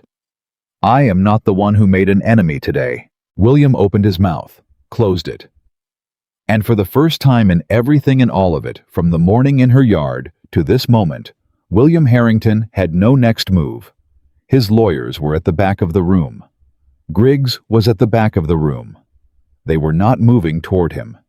They were looking at Finch's letter in the mayor's hands and calculating the way lawyers calculate whether the man they worked for was worth the liability of what was on that page. The room waited, and then old Mrs. Patterson from her seat in the 3rd row said in a voice that was neither loud nor uncertain, "I think we've heard enough." It was not directed at anyone specific. It didn't need to be, because everyone in the room understood what it meant. William Harrington straightened his coat. He looked once more at Nathaniel, once more at Amelia. "This is not finished," he said. He had said those exact words to her once before standing in her yard, and they had been a threat. Now they sounded like something smaller, something that was already losing its hold. He walked out. Griggs followed. The lawyers followed. And the room exhaled all 70 people at once, in a long collective breath that sounded like relief and something older than relief. Something that happens when a community recognizes finally that it has been watching the wrong person with suspicion. Amelia stood at the front of the assembly hall and felt her legs shake for exactly 3 seconds. Then they stopped. She turned to Nathaniel. He was looking at her, just looking, the way he always looked at her directly, without performance, without apology for the looking. "You went to Finch," she said. "Yes." "You didn't tell me." "No." "Why?" He was quiet for a moment. "Because I didn't know if he would say yes," he said, "and I didn't want you carrying the weight of another possible failure while you were carrying everything else." He paused. "I should have told you the moment he agreed. I'm sorry I didn't." She looked at him. "Nathaniel," she said, and she used his name the way he had used hers, without announcement naturally, as if it had always been available, and they had both simply been waiting to reach for it. "Don't keep things from me again." "No," he said, "I won't." Marsh appeared at her elbow, papers in hand, expression professionally satisfied. "The magistrate will want to formalize the loan resolution on Monday," he said. "With Finch's letter and Henderson's statement, I expect the forgery matter will move to criminal proceedings within the month. Griggs may or may not testify against his employer. Either way, the Carter farm mortgage stands uncontested, and the private loan is closed." Amelia nodded. "Thank you, David." He shook her hand. "Thank your father," he said quietly. His real signature was what made the case. She looked at him. "He'd have liked you," she said. Marsh smiled, brief and genuine, and moved away to speak to Henderson. The room was emptying slowly, people gathering in clusters, talking in that particular low, urgent tone of people processing something they will be discussing for years. Several of them stopped to speak to Amelia on their way out. Brief words, genuine ones, the kind people offer when they understand they have been watching something important and want to mark that understanding with something more than silence. Mrs. Patterson was the last to leave. She stopped in front of Amelia and put one hand briefly on her arm and said nothing at all. She didn't need to. When the room was finally empty, when it was just Amelia and Nathaniel in the assembly hall, with the afternoon light coming through the high windows, she sat down on the nearest bench, because her legs had decided now that there was no one watching to be honest about what the last several hours had cost them. He sat down beside her, not close, not far. Just beside her, the way people sit when they have been through something together, and the something is over, and they don't quite know what comes next. "It's not finished," she said. "He'll appeal. He'll find another angle. He'll do something." "Yes," Nathaniel said. "Probably. But not today. Not today." She looked at the empty room, the benches, the long windows, the ordinary, unremarkable space that had held something extraordinary for the past 2 hours. "My father used to say," she said quietly, "that the land doesn't care who owns it. It just keeps growing. It just keeps asking to be worked." She paused. He meant it as practical advice, but I think he also meant something else. Nathaniel waited. "I think he meant that things that are real keep being real," she said, "even when people try to paper over them with false documents and borrowed influence and manufactured history." She looked at her hands. "The farm is real. My father's work is real. The tobacco in the South Field is real, and it's growing, and it doesn't know anything about William Harrington." Nathaniel was quiet for a moment. Then he said, "He was right, your father." She looked at him. "And so are you," he said simply. Outside Coopersville was going about its afternoon. The sound of it came in through the window's wheels on the road. Someone calling to someone else. The ordinary music of ordinary life, continuing the way it always does, indifferent to the extraordinary things that happen in the spaces between the ordinary moments. Amelia sat in the empty assembly hall beside the man who had stood with her, and she breathed, just breathed. And it was enough. The Monday after the town meeting, Amelia woke before dawn and lay still in the dark for a long moment, waiting for the weight to come back. It always came back. Every morning since her father died, before she was fully awake, there was a brief, merciful second where she forgot everything, and then it returned. The debt, the threat, the farm, William. All of it landing back on her chest like something physical. This Monday was different. She lay there in the dark and waited. The weight came back, but it was a different weight. Not the crushing, uncertain weight of a fight she didn't know how to win. Something more like the honest weight of work, the weight of a farm that needed tending and a future that needed building. Something she knew how to carry. She got up. She dressed in the dark, made coffee, stood at the kitchen window with the cup in both hands and looked out at the tobacco rows she could just see in the early gray light, and she thought about her father and about Henderson's statement and about Nathaniel sitting beside her on that bench in the empty assembly hall, and about William Harrington walking out of that room with nothing left to say. Then she put on her boots and went to work. Hester was already in the south field when Amelia got there, which she had not expected, and she stood at the fence line for a moment, watching this woman she had known for 4 days, moving through the tobacco rows with the practiced efficiency of someone who understood exactly what she was doing, and she felt something warm and unexpected move through her chest. "You're early," Amelia called. Hester looked up. "Sun doesn't wait," she said. "Neither does tobacco." Amelia climbed the fence and joined her. They worked side by side for 2 hours, without much talking the way people work, when the work itself is the conversation.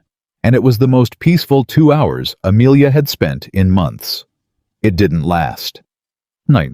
Marsh found her at the south field at 10 o'clock, with his leather case under his arm, and his expression doing the thing it did, when he had complicated news carefully neutral, which on Marsh meant something was wrong. "Tell me," she said. "Griggs filed a motion yesterday evening," he said, challenging the validity of Henderson's analysis. He's claiming the document examiner's credentials are insufficient for the Virginia court standard and requesting that the forgery matter be submitted for independent review before any criminal proceedings can begin. Amelia pulled off her work gloves. "Can he do that?" "He can file it. Whether it succeeds is another question. But it buys time.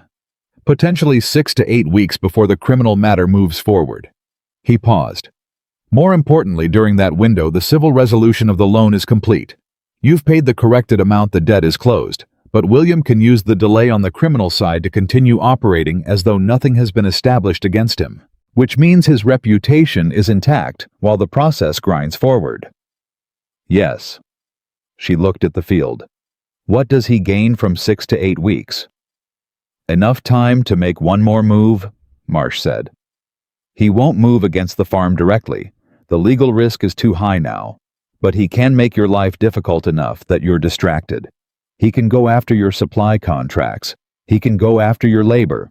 He can go after the broker in Richmond." She looked at him sharply. "The broker." Marsh met her eyes. "A man named Harrington, with political connections and money to spend, can make life very complicated for a tobacco broker who depends on trade relationships across the state." Amelia was quiet for 3 seconds. Then she said, "Get me in front of the magistrate today. Not to push the criminal matter, I understand the delay. I want the civil resolution formally documented and publicly recorded before end of business." "I can do that. And write to the Richmond broker this morning. I want him to understand exactly what has been established in court, and what the legal status of the Carter farm is before William Harrington has the chance to tell him a different version." Marsh was already writing. "Anything else?" "Yes," she said. "Find out who the 2 witnesses were, the ones who signed the false statement about the funeral." He looked up. "I know who they are," she said. "I recognized the names when William read them. What I want to know is what William gave them for it." The civil resolution was recorded at 2 o'clock that afternoon in front of Magistrate Howell, a deliberate man of 60 who had been on the bench long enough to have seen most varieties of human behavior, and who read Finch's letter and Henderson's statement with an expression of steadily increasing displeasure. When he finished reading, he set both documents down and looked at William Harrington's empty chair. William had not appeared, had sent Griggs instead, and said in the dry, precise tone of a man who has run out of patience for a particular type of situation, "The Carter farm debt is resolved. The terms of resolution are entered into public record. Anyone who wishes to review those terms may do so at the county clerk's office as of this afternoon." He looked at Griggs. "Counsel," he said, "I would encourage you to advise your client that the court's patience for procedural delay in the related matter is not unlimited." Griggs said nothing. which was Amelia thought the most honest thing he'd done since arriving in Coopersville. She walked out of the magistrate's office into the summer afternoon with Marsh beside her and Nathaniel waiting on the steps outside, and she stopped and breathed the hot air and felt the formal, legal, documented reality of what had just happened settle into her bones. The farm was hers, not conditionally, not tenuously, not subject to a dead man's forged signature or a 31% interest rate or a banker being leaned on by a powerful neighbor. Hers. "It's in the record," she said. "It's in the record," Marsh confirmed. She looked at Nathaniel. He was looking back at her with an expression she couldn't entirely read, something layered, something that had more than one thing in it at once. Relief, certainly, but also something quieter underneath the relief, something that had been there for weeks and that she had been carefully not naming. "Congratulations, Miss Carter," he said. "Thank you," she said. "For all of it." He shook his head slightly. "It was yours. All of it." The two witnesses were named Foster and Crane. Marsh had the information by Wednesday delivered in a short note that contained the relevant facts with characteristic efficiency. Foster worked at the Harrington Mill. Crane ran a small supply operation that depended almost entirely on Harrington contracts. Both men had signed the false statement within a week of William deciding to make his public move. What they had been given was job security. Not money directly, William was too careful for that. Simply the quiet, unspoken assurance that their existing arrangements would continue. And the equally quiet, equally unspoken implication of what might happen to those arrangements if they were less cooperative. Amelia read the note twice. Then she sat with it for a while. Because this was the part that didn't resolve cleanly. The part that sat wrong even after the relief of Monday afternoon. William Harrington had done what he'd done, and the legal record was what it was.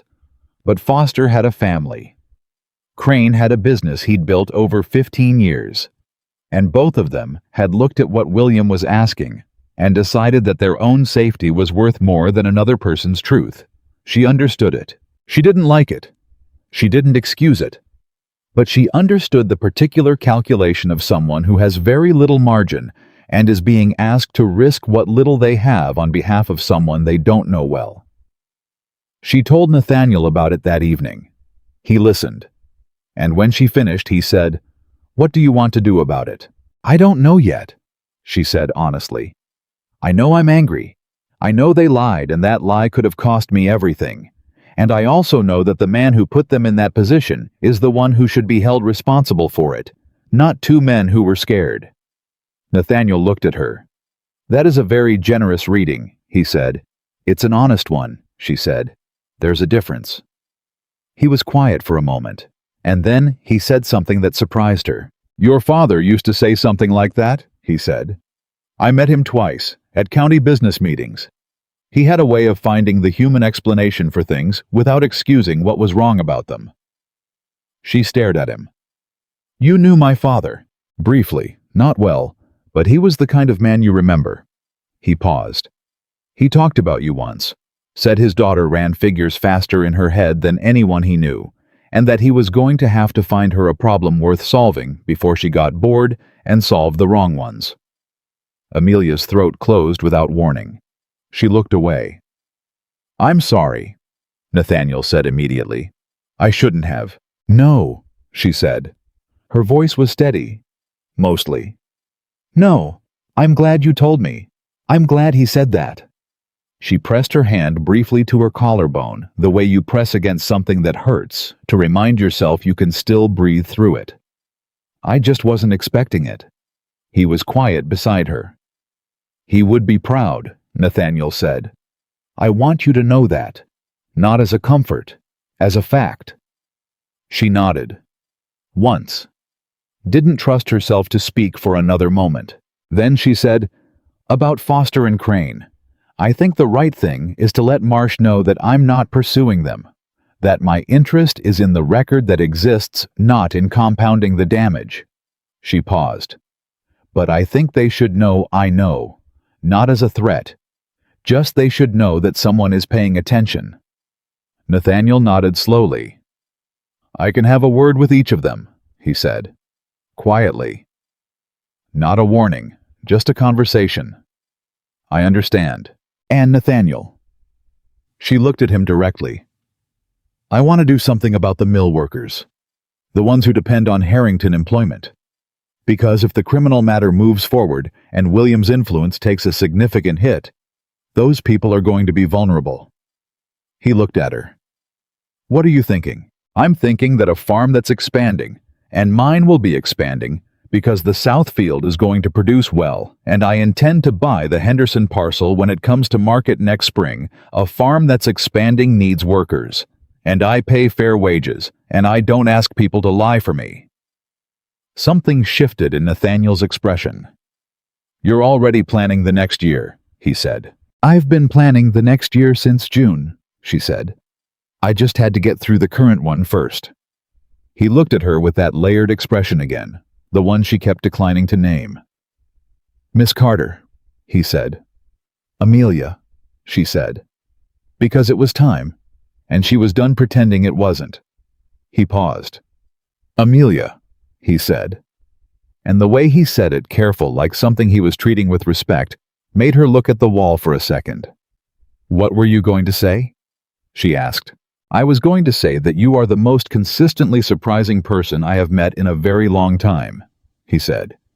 And that I mean that as the highest compliment I know how to give. She looked at him. You're not so predictable yourself, she said. The twist came on Friday. Amelia was at the kitchen table going over the fall planting schedule when Caleb knocked and she called him in, and he stood in the doorway with an expression she had learned to read. The expression that meant something had happened, and he wasn't sure how to say it. What? She said. Man at the gate, Miss Amelia. Says he's from the Harrington household. He paused. Not Mr. Harrington, not his lawyer. One of the house staff. Says he has a letter and he won't give it to anyone but you personally. She set down her pen. The man at the gate was older 60s, with the careful posture of someone who had worked in a house of importance for a long time, and understood what that required. He held out the letter with both hands and said quietly, From Mrs. Harrington, Miss Carter. She asked me to wait for a reply if you have one. Amelia took it. She opened it standing right there. The handwriting was elegant, controlled the handwriting of a woman who had been educated at considerable expense. The letter was short, shorter than she expected. Miss Carter, I have done you a disservice. I believed my son's account of events because it was easier to believe him than to investigate further. I am writing to tell you that I have now investigated further. I am aware of what was found in the assembly hall. I am aware of Mr. Henderson's findings. I am aware of what my son asked Mr. Finch to do. I am 71 years old. I have made many accommodations in my life to protect this family's standing. I find that I am no longer willing to make this particular accommodation. I intend to speak to the magistrate myself. I have information about the private loan agreement that may be of use to the court. My son does not know I am writing this letter. I am sorry for what was done to your father. Catherine Harrington. Amelia read it twice. Then she looked at the messenger. Tell Mrs. Harrington, she said carefully, that I received her letter, and I am grateful for her honesty. Tell her that Mr. Marsh will call on her Monday morning if she is willing. The man nodded. She said to tell you one more thing, miss. She said to tell you that your father came to her husband once years ago when they were having a dispute over a fence line. She said your father brought a pie. Amelia blinked.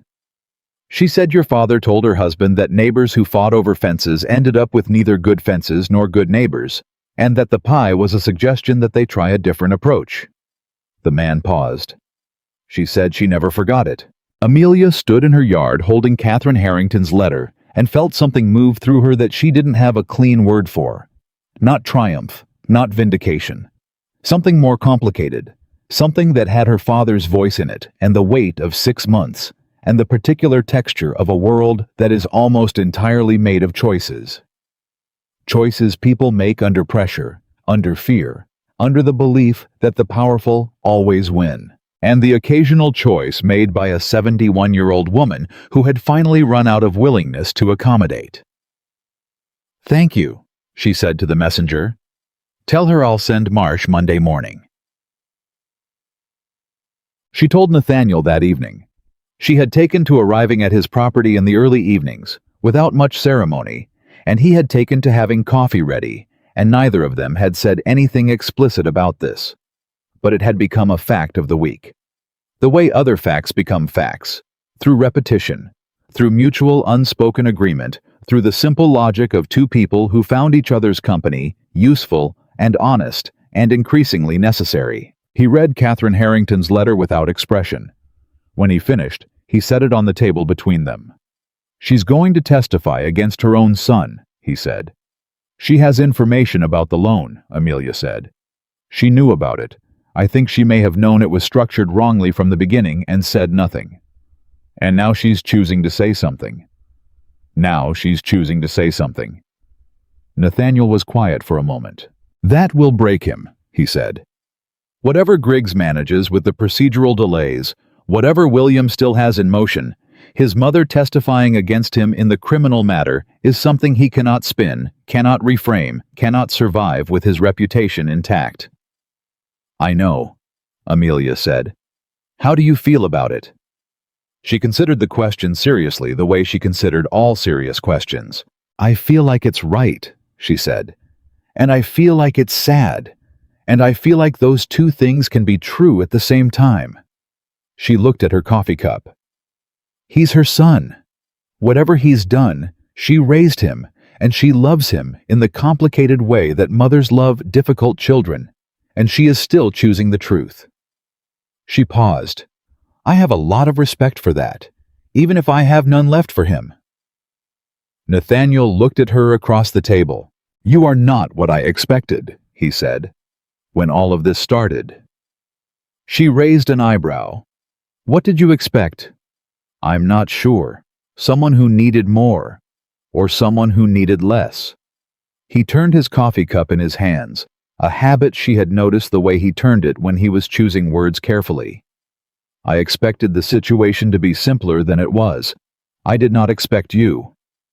She looked at him steadily. "In what sense?" she asked. He met her eyes. "In every sense," he said quietly. The kitchen was very still. Outside, the evening was doing what Virginia summer evenings do, cooling, slightly filling with sound, the kind of soft orchestration of crickets and distant cattle and wind through the tobacco that had been the background of her whole life. She was 34 years old. She had been running a farm alone for 6 months. She had fought a powerful man on every front he'd opened, and she had held her ground on every one of them. She had done it herself genuinely, herself, with help she had chosen and accepted on her own terms, and not 1 inch more. And she was sitting across a kitchen table from a man who had stood beside her without trying to stand in front of her, who had kept things from her once, and apologized for it cleanly, who had said, "What do you need from me?" and meant it every time, and who was now looking at her with something in his expression that was not complicated at all. That was in fact the simplest and most direct thing she had seen on another person's face in a very long time. "Nathaniel," she said. "Yes, I'm not going to pretend I don't know what you're not saying." He was quiet for a moment. "No," he said. "I didn't think you would." "I'm also not ready to have that conversation yet," she said. "Not because of what I feel, but because I've spent 6 months fighting for the right to make my own choices on my own timeline, and I intend to exercise that right in every direction, including this one."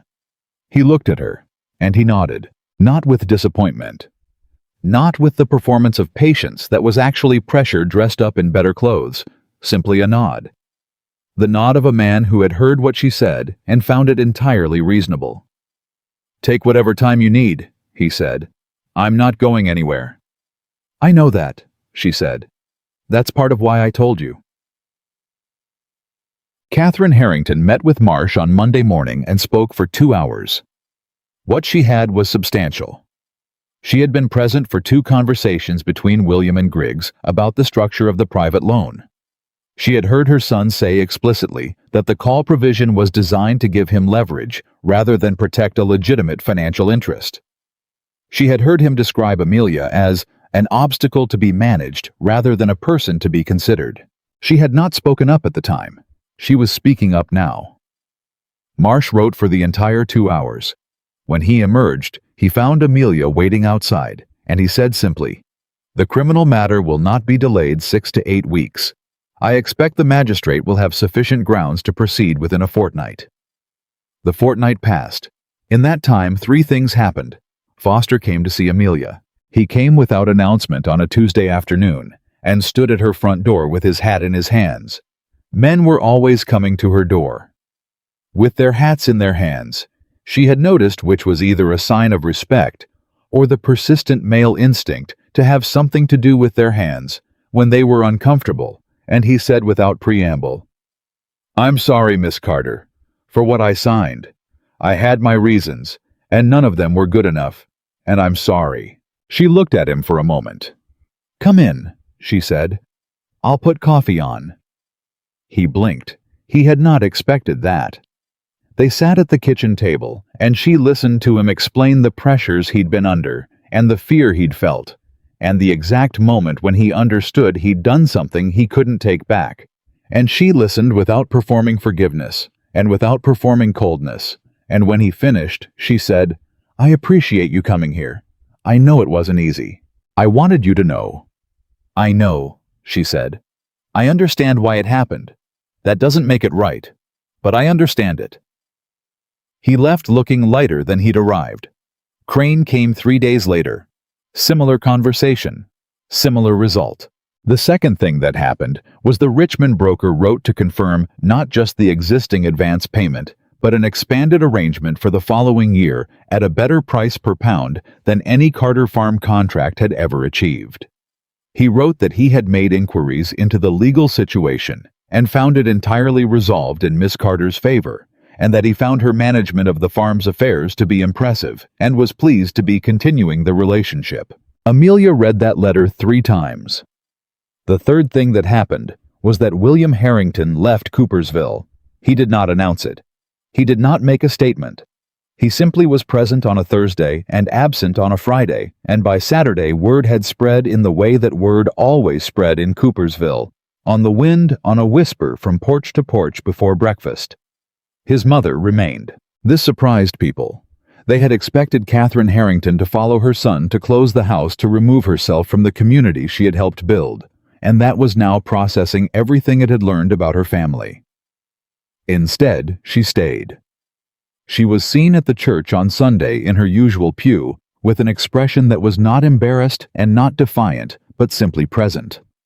The expression of someone who has made a decision and intends to live with it openly. Reverend Coggins, to his credit, greeted her, as he always had.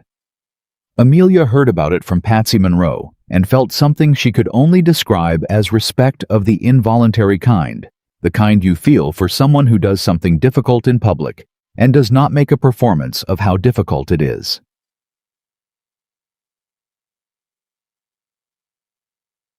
She was in the South Field on the Thursday, 3 weeks after the town meeting, when she heard the harvest figures for the first time. Caleb had done the initial count with Hester, and he came to find her with a piece of paper and an expression she had never seen on him before. Pure, uncomplicated joy, the kind that doesn't know how to be anything else. "Miss Amelia," he said, and handed her the paper. She read it. The South Field was producing 34% above last year's yield from the same acreage. The irrigation work Nathaniel's crew had done in those 2 weeks was the difference. 2 weeks of labor that had cost her nothing but the right of first negotiation on a potential future sale, and it had changed the entire trajectory of the farm's financial position for the year. She stood in the field and looked at the numbers on the page and felt her father's presence so strongly that for a moment she had to close her eyes. 34%. "Good news?" Caleb asked carefully. "Very good news," she said. She gave him the rest of the afternoon off. Then she went to find Nathaniel. He was not at his property. His foreman told her he'd gone into town for a supply meeting, and she turned her horse and rode into Coopersville and found him outside the mill talking to the supply agent, and he saw her coming and excused himself. She handed him the paper before she said anything. He read it. He looked up. 34%, he said. 34%, she said. He looked at the paper again, then at her, and he smiled. Not the careful, controlled expression she was used to from him. Something that moved across his whole face and was entirely unguarded, and was, she thought, the most natural thing she had ever seen on him. "Your father would be—" he started. "I know," she said. "I know he would." They stood on the street in Coopersville, with the summer afternoon going on around them, and she looked at this man and thought about everything. He was the way he had shown up, the way he had asked what she needed, the way he had said, "I'm not going anywhere," and meant it simply and without performance. "I've been thinking," she said, about what I said, about not being ready for that conversation." He waited. "I think I may have been more ready than I thought," she said. "I think I was ready, but I was being cautious, which is sensible. But there's a point where caution becomes something else." Nathaniel was very still. "What does it become?" he asked quietly. She looked at him directly. "Fear," she said. "And I have fought too hard this year to start being afraid of something I actually want." The street was busy around them. People coming and going on ordinary Thursday business, entirely indifferent to the two people standing in the middle of it, having the conversation that had been building for 6 months. "Amelia," he said. "Nathaniel. Are you telling me—" "I'm telling you," she said, "that I would like to continue this, whatever it is, whatever it becomes, on my terms and yours together, clearly discussed, honestly managed." She paused. "I'm telling you that you are the first person in my life outside my father who has ever consistently asked what I needed rather than telling me what I should want. And I am telling you that I noticed that." He looked at her for a long moment. "That is the best thing anyone has said to me in longer than I can remember," he said. "Don't make it strange," she said. He almost laughed. "No," he said, "I won't." Around them, Coopersville went about its Thursday, and Amelia Carter stood in the street of the town that had watched her fight for 6 months, with 34% above yield in the South Field, and her father's farm legally and permanently in her name, and a criminal proceeding moving forward against the man who had tried to take everything from her, and she felt something she had not felt in so long, she had almost forgotten what to call it. She felt like herself. Not the self she was performing for the town. Not the self she maintained for the bank and the creditors and the magistrate's office. The real self underneath all of it, the one who had pressed her hand against her father's front door 6 months ago and breathed before walking out, the one who had done figures in her head before she could read, the one who had decided on the morning her father died that grief was something you carried and the farm was something you ran. That self, standing in the afternoon sun, with somewhere to go and someone to go there with. She turned toward home. "Walk with me," she said. Nathaniel fell into step beside her. "Always," he said. The criminal proceedings against William Harrington opened on a Wednesday in late September, when the summer heat had finally broken and the first cool edge of autumn was coming in off the mountains. Amelia did not attend. She had considered it. She had thought about it for a long time, sitting at her father's desk with the morning coffee going cold beside her, turning the question over the way you turn over something heavy to see what's underneath. She had the right to be there. She had more right to be there than almost anyone else in that room. She had been the one whose father's signature was forged. She had been the one whose livelihood had been targeted, whose reputation had been systematically dismantled, whose grief had been treated as a business opportunity by a man who had looked her father in the eye and called himself a friend. She had every right. And she decided not to go. Not because she was afraid, not because she was indifferent, but because she had understood something in the past 3 weeks, that she needed to sit with that fighting for your life and living your life are two different activities, and that the moment the fighting is done, the most powerful thing you can do is simply go back to living. Loudly, undeniably, on your own terms. So while the magistrate opened proceedings against William Harrington in the Coopersville Assembly Hall, Amelia Carter was in her South Field with Hester and 2 other workers finishing the fall harvest that was running 34% above the previous year. And that was going to pay every remaining debt, build 3 months of operating reserve, and leave enough over to begin planning the expansion she had been sketching in the margins of her ledger since July. She worked until the light changed. Then she washed her hands and rode to Nathaniel's. He was waiting. He had been at the proceedings as a witness to the Finch letter, and he had come home and was sitting on his porch in the early evening with his coat off and his sleeves rolled up, and the particular expression of a man who has watched something difficult reach its conclusion. She tied her horse and sat down beside him. "Tell me," she said. "Catherine Harrington testified for 2 hours," he said. Clear, specific, composed. Every word she said matched the documents we had and added detail we didn't. He paused. She looked at her son once at the beginning. He was sitting at the defendant's table. She looked at him for a long moment, and then she looked at the magistrate and she answered every question put to her without flinching. Amelia was quiet. Griggs withdrew from representation halfway through the morning session. Nathaniel continued. Without explanation. His second chair tried to continue, but the motion to delay had already collapsed under Catherine's testimony. The magistrate denied all remaining procedural challenges before noon. And William. Nathaniel looked at his hands.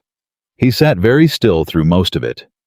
When Catherine finished and stepped down, he said something to his remaining counsel. I couldn't hear what it was. But the counsel stood up and requested a brief recess, and when they came back, they filed a statement of voluntary confession to the forgery count in exchange for the court's consideration of mitigating circumstances. Amelia sat with that for a moment. He confessed, she said, to the forgery, not to the broader pattern. His counsel will argue that the loan structure was aggressive, but not illegal. Marsh will dispute that, and I think Marsh will win, but the forgery is done. It's in the record. It's not disputed. She looked out at the evening. And the sentence won't be determined for several weeks. But Marsh told me afterward that for a man of Harrington's standing, the confession combined with the reputational damage combined with Catherine's testimony means that even if the formal sentence is light, the practical consequences are not. He paused. His political connections are already distancing. His business partners are reviewing their arrangements. The mill manager has been running operations independently for the past month because no one wants to make a decision under his name right now. Amelia nodded slowly. He's finished, she said, not with satisfaction, with the flat, honest clarity of someone stating a fact. Yes, Nathaniel said. He's finished. They sat in the early evening quiet together. How do you feel? He asked. She thought about it honestly, because that was the only way she knew how to think about anything. Tired, she said. In a good way, like after a day of real work where you're tired because you did something, and not because something was done to you. She paused. And sad. In a way I didn't expect. Because it didn't have to be this way. My father didn't have to die not knowing what Harrington had done to him. None of it had to happen. No, he said. It didn't. But it did, and it's done. And the farm is mine, and the record is what it is, and... She stopped. And I have to decide what comes next. He looked at her. What does come next? She almost smiled. I told you about the Henderson parcel. Coming to market in spring, yes. I've been in correspondence with the Henderson family's agent. There's genuine interest in selling to a neighboring farm. The acreage would expand my operation by 30%, which combined with the irrigation improvements in the south field would put me in a position to... Amelia, he said. She stopped. I know about the Henderson parcel, he said. I've known about your plans for it since August. I'm asking what comes next for you, not for the farm. She looked at him, and she understood that he was asking the harder question. The one that didn't have numbers in it. I don't know yet, she said honestly. I know what I want the farm to be. I know what I want to build here. I know I want to teach other women what I know, because I have had this experience of figuring things out alone that I would not wish on anyone. And I also know that the knowledge on the other side of that experience is valuable, and I don't intend to keep it to myself. She paused. What I don't know yet is everything else. He waited. Ask me again in the spring, she said. When the Henderson parcel is settled and the first year is truly behind me. She looked at him directly. But don't go anywhere in the meantime. He looked at her with that unguarded expression that had become one of the most familiar things in her life in the past several months. "I told you," he said quietly. "I'm not going anywhere." October came, and the leaves turned, and the farm settled into the particular rhythm of the post-harvest season, the slower work, the planning work, the work that was about next year rather than this one. Amelia spent those weeks doing several things at once, which was the only way she knew how to operate. She met with the Henderson family's agent twice and wrote 3 letters, and by the end of October had a conditional agreement in place that would become a formal offer in February, pending her operating figures for the full year. She started what she called, without any particular ceremony, her Thursday sessions. The first one had 8 women. By the third, there were 14. They met at her kitchen table, which was not big enough, and so she moved the sessions to the barn, and she talked about farm management and contracts and how to read a loan agreement and what questions to ask a banker and what it felt like to look at 42 acres alone and decide to run them. She did not call it teaching, she called it talking. But the women who came every Thursday called it something else among themselves, and what they called it was simply necessary. Hester became her second. Not because Amelia asked her to take on more, she would never ask someone to take on more without asking first, but because Hester appeared at the barn before the 4th Thursday session, with a list of topics she thought ought to be covered, and a no-nonsense expression that said she was prepared to be argued with and also to win. "You should have been doing this since the beginning," Hester said, setting her list on the table. "I know," Amelia said. "There are women in this county who have been managing land alone for years without knowing a quarter of what you know." "I know that too." "Then we have work to do." "Yes," Amelia said. "We do." By November, the Thursday sessions had 22 regular attendees and a waiting list. By November, Amelia had also paid the final installment of her father's original bank debt, the legitimate debt, the one Finch had been managing, and she had walked into the bank and handed Finch the payment in person and watched him write the receipt with the particular satisfaction of someone crossing off the last item on a very long list. Finch had been cooperative throughout the final proceedings. Cooperative in the careful, self-protective way of a man who understood that the safest position available to him was complete transparency, but cooperative nonetheless. He handed her the receipt without quite meeting her eyes. "Miss Carter," he said. "Mr. Finch." A pause. "Your father," he said, "was a man I respected. I want you to know that. Whatever occurred with other matters. Your father was a man I respected." She looked at him. "Then respect his daughter the same way," she said, "and we'll have no further problems." She left him with something to think about. The twist came in December, when she had nearly stopped expecting one. A letter arrived from a law office in Richmond, not Marsh's office, a different one, informing her that Thomas Carter had in fact made a legal provision for his daughter that no one had known about. Not a debt, not a complication. The opposite. Her father had 8 years ago deposited a sum of money with a Richmond trust agent with specific instructions that it be held until his death and then passed to Amelia clear of any claims against the estate. He had never told her.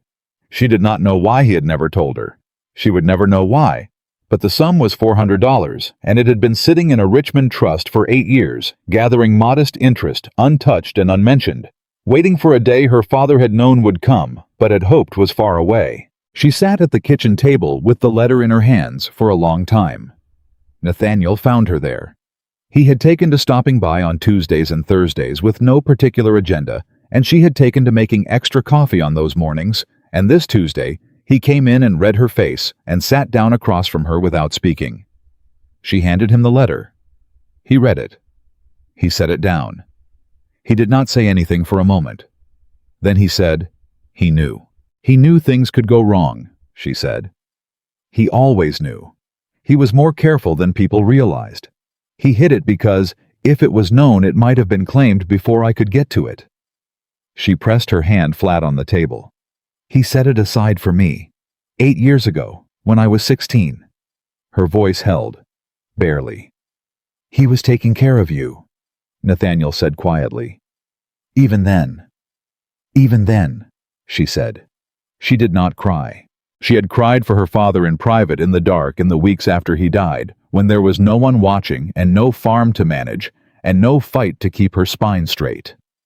She had cried enough to understand that the grief didn't end, but it changed shape, became something you could carry, rather than something that carried you. What she felt now was not grief exactly. It was gratitude. The deep, complicated, aching kind that you feel for someone who loved you better than you knew. $400, she said, plus interest. It changes the Henderson parcel timeline, she said, and she heard herself say it, and then she stopped and looked at Nathaniel and said, I'm doing it again. Doing what? Going straight to the practical calculation. He looked at her with something close to warmth in his eyes. Your father would also have gone straight to the practical calculation. She looked at him. Yes, she said. He would have. A beat of quiet. Use it for the Henderson parcel, Nathaniel said. That's what he would have said. That's exactly what he would have said, she agreed. And something settled between them that was simple and warm and did not need to be named any more carefully than it already was. The Henderson parcel was formally transferred to Amelia Carter on a February morning, so cold the ink nearly froze before it dried on the document. She stood in the county clerk's office with her gloves still on, and Marsh beside her, and signed her name 3 times in 3 different places on 3 different documents. And when it was done, the clerk handed her the deed, and she held it and looked at it and thought about 42 acres becoming 70, about a south field becoming 2 south fields, about what her father had built and what she was building on top of it. Marsh shook her hand with genuine warmth. Your father would be very proud, he said. It was the 3rd time someone had said that to her, and it still hit the same place every time. Thank you, David, she said. For all of it, for coming quickly, for fighting hard, for what you did with the usury argument. He shook his head. You gave me the case worth fighting, he said. I just showed up. She walked out of the clerk's office into the February cold, with the deed in her hands, and Nathaniel was waiting outside. He had not come in. She had not asked him to, because this was her moment, and he understood that without being told. He was standing beside his horse, his hat pulled down against the wind, and he looked at her face when she came out the door, and he read what was there. 70 acres, she said. He smiled. The full, unguarded one she had come to love. 70 acres, he said. She folded the deed carefully and put it inside her coat close against her chest, and for a moment she just stood there on the steps of the county clerk's office, with the cold February air on her face, and the deed against her heart, and a future that was entirely, completely, irrevocably her own. Then she looked at Nathaniel. Walk with me, she said. The same words she'd said in September, on the street in Coopersville, the first time she'd let herself say out loud that she wanted him beside her. Always, he said. The same answer. They walked. Spring came the way springs come after hard winters, suddenly, insistently, as if it had been waiting just behind a door and someone finally turned the handle. The Thursday sessions had 30 women by March. They had moved from the barn to a rented room at the assembly hall, the same room where the town meeting had been held, a fact that Amelia acknowledged to herself with a quiet satisfaction every time she walked in. Hester ran the practical portions. Amelia ran the legal and financial portions.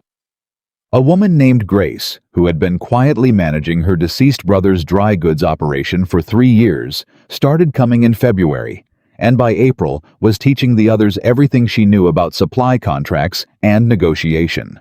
It was not a school. They had not called it a school.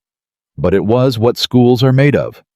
People who know things sitting in rooms with people who need to know them, and the slow, powerful transfer that happens in that space. One Thursday in April, a woman arrived at the session whom Amelia did not recognize. Older, mid-50s with calloused hands and the careful posture of someone who had been taught to make herself small and had not quite succeeded because there was something in her eyes that refused to be small. Her name was Margaret. She had come from a county over. She had heard through the particular telegraph of women talking to women that there was a place in Coopersville where a woman could learn things that might keep her farm out of someone else's hands. "Is that true?" she asked Amelia, standing at the door of the assembly hall. "Yes," Amelia said. "Come in." Margaret sat in the back and said nothing the whole session. But she was back the following Thursday, and the one after that. And by May, she was asking questions that pushed the whole group to think harder. And by June, she had brought 2 women with her from her own county who had their own specific situations and their own specific urgency. The Thursday sessions became something none of them had planned for it to become. They became something necessary. They became something that outlasted the original reason for starting it and grew into its own shape, the way real things do.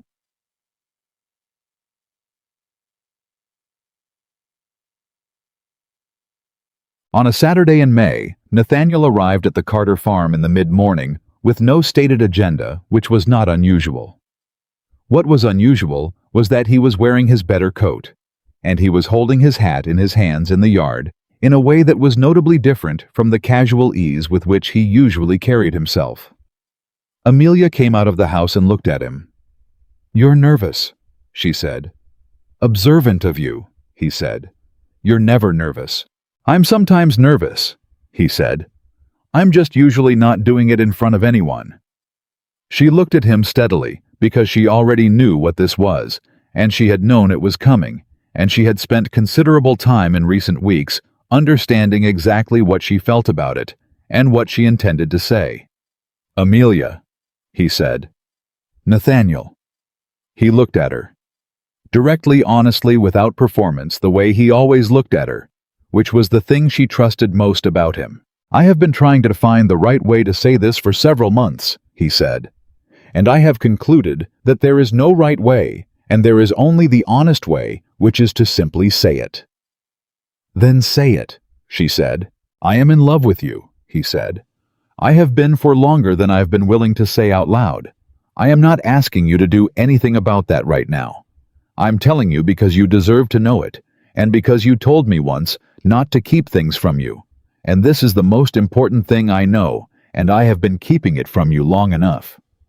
She looked at him.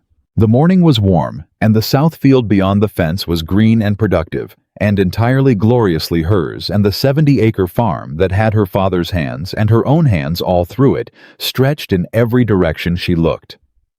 And standing in the middle of it was this man.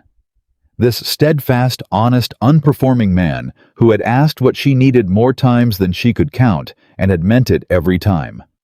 "Nathaniel," she said. "Yes." "I know." He blinked. "You know. I've known for months," she said. "I was waiting for you to say it." "Why didn't you?" "Because you needed to say it yourself," she said simply. "And I needed to hear you say it. There's a difference." He stared at her for a moment. Then he said, "You are the most maddening person I have ever—" "Don't," she said. "Don't say maddening when you mean something else." He stopped. He looked at her, and then, quietly, "What do I mean?" She stepped off the porch. She crossed the yard to where he was standing, and she stopped in front of him, and she looked up at him, and she said, "You mean that you didn't expect me? You mean that I am not what you planned for, and not what you anticipated, and not what fits neatly into any category you had prepared. You mean that I surprised you, and you mean that you are glad." He looked at her for a long time. "Yes," he said. "That is exactly what I mean." "I know," she said. "I feel the same way about you." He reached out and took her hand. Not urgently, not dramatically. The way you take hold of something you intend to keep carefully, with full awareness of what you're doing. She let him. "Ask me properly," she said. "In whatever time you need. Not today necessarily. But ask me properly. Because I want to say yes properly. And I want it to be mine to say." "It will always be yours to say," he said. "Good," she said. "Then we understand each other." "We always have," he said. "Jessime." The proposal came 3 weeks later. Not in public. Not with an audience. Not in front of the town, or the magistrate, or the Women's Association, or anyone except the 70 acres of Carter Farm that had been there for the whole of it. He came at evening when the light was long and gold, and the tobacco rose through long shadows across the red earth. She was at the fence line of the south field when he arrived, and he came and stood beside her. And they looked at the field together for a while without speaking, which was something they were very good at by now. The particular silence of two people who know each other well enough to share quiet without filling it. Then he said, "Amelia." "Yes. I am not asking you this because you need protecting. I am not asking because you need rescuing, or because you cannot manage on your own. I am asking because I have spent the better part of a year watching you do things I have never seen anyone do, and because I am a better man in the presence of your honesty than I am without it, and because the thought of the rest of my life without you in it is simply lesser. And I don't want a lesser life when I know what a full one looks like." She was looking at the field. She let the words sit where he'd put them and felt their weight and their truth, and the particular way they were shaped, not like ownership, not like rescue, not like a transaction between a man with resources and a woman in difficulty, like an invitation, from one whole person to another. "You understand what you're asking," she said. "You understand that I will always run the farm myself, that it will always be mine. I have never wanted it to be anything but yours," he said. "I want to be beside yours. There's a difference." She turned and looked at him. "Yes," she said. "There is." A beat. "That's not an answer," he said quietly. She looked at him, at this man who had stepped forward when no one expected him to, and stayed forward when it cost him, and never once tried to stand in front of her, or above her, or in the way of anything she was reaching for. "Yes, Nathaniel," she said. "It is." They were married in September, 14 months after William Harrington had stood in her yard and announced to the town that she belonged to him. The ceremony was at the farm. Not at the church, at the farm, because it was hers, and it was the truest place she knew. Reverend Coggins officiated, which felt right, because Reverend Coggins had started as a messenger and ended as something more honest than that, and Amelia had a soft spot for people who changed when the evidence required it. Mrs. Patterson sat in the front row and cried with the particular efficiency of someone who has earned the right to cry at good things and does not intend to waste the occasion. Hester stood beside Amelia. Marsh came from Richmond and stood beside Nathaniel. Catherine Harrington sent flowers. She did not attend. She understood that her presence would complicate a day that deserved to be simple, but the flowers arrived that morning with a short note in her elegant handwriting that said, only, "Your father would have been proud. I am sorry it took me so long to deserve to say so." Amelia put the note in the cedar box under her father's desk where it belonged. The Thursday sessions continued. They always continued. By the time the leaves turned that October 41, women in 3 counties had come through the Assembly Hall room on a Thursday, and 6 of them had used what they learned to renegotiate contracts, resolve disputes, or hold on to land that someone had thought could be easily taken. The farm grew. The South Field and the Henderson parcel, and the careful patient planning Amelia had been doing since the summer her father died. All of it, compounding all of it, building all of it, becoming the thing she had told herself every morning it could be. And Nathaniel Brooks, who had stepped forward on a summer morning in 1815. Not to save a woman who needed saving, but to stand beside a woman who deserved someone standing beside her, was exactly where he had said he would be. Beside her. Not in front, not behind. Beside. Because that was the whole of it, really. That was what the whole long year had been about, underneath the legal fights, and the forged documents, and the town meetings, and the 34% yield, and the Thursday sessions and everything else. Not whether a woman could hold her own ground. Amelia Carter had never had any doubt about that.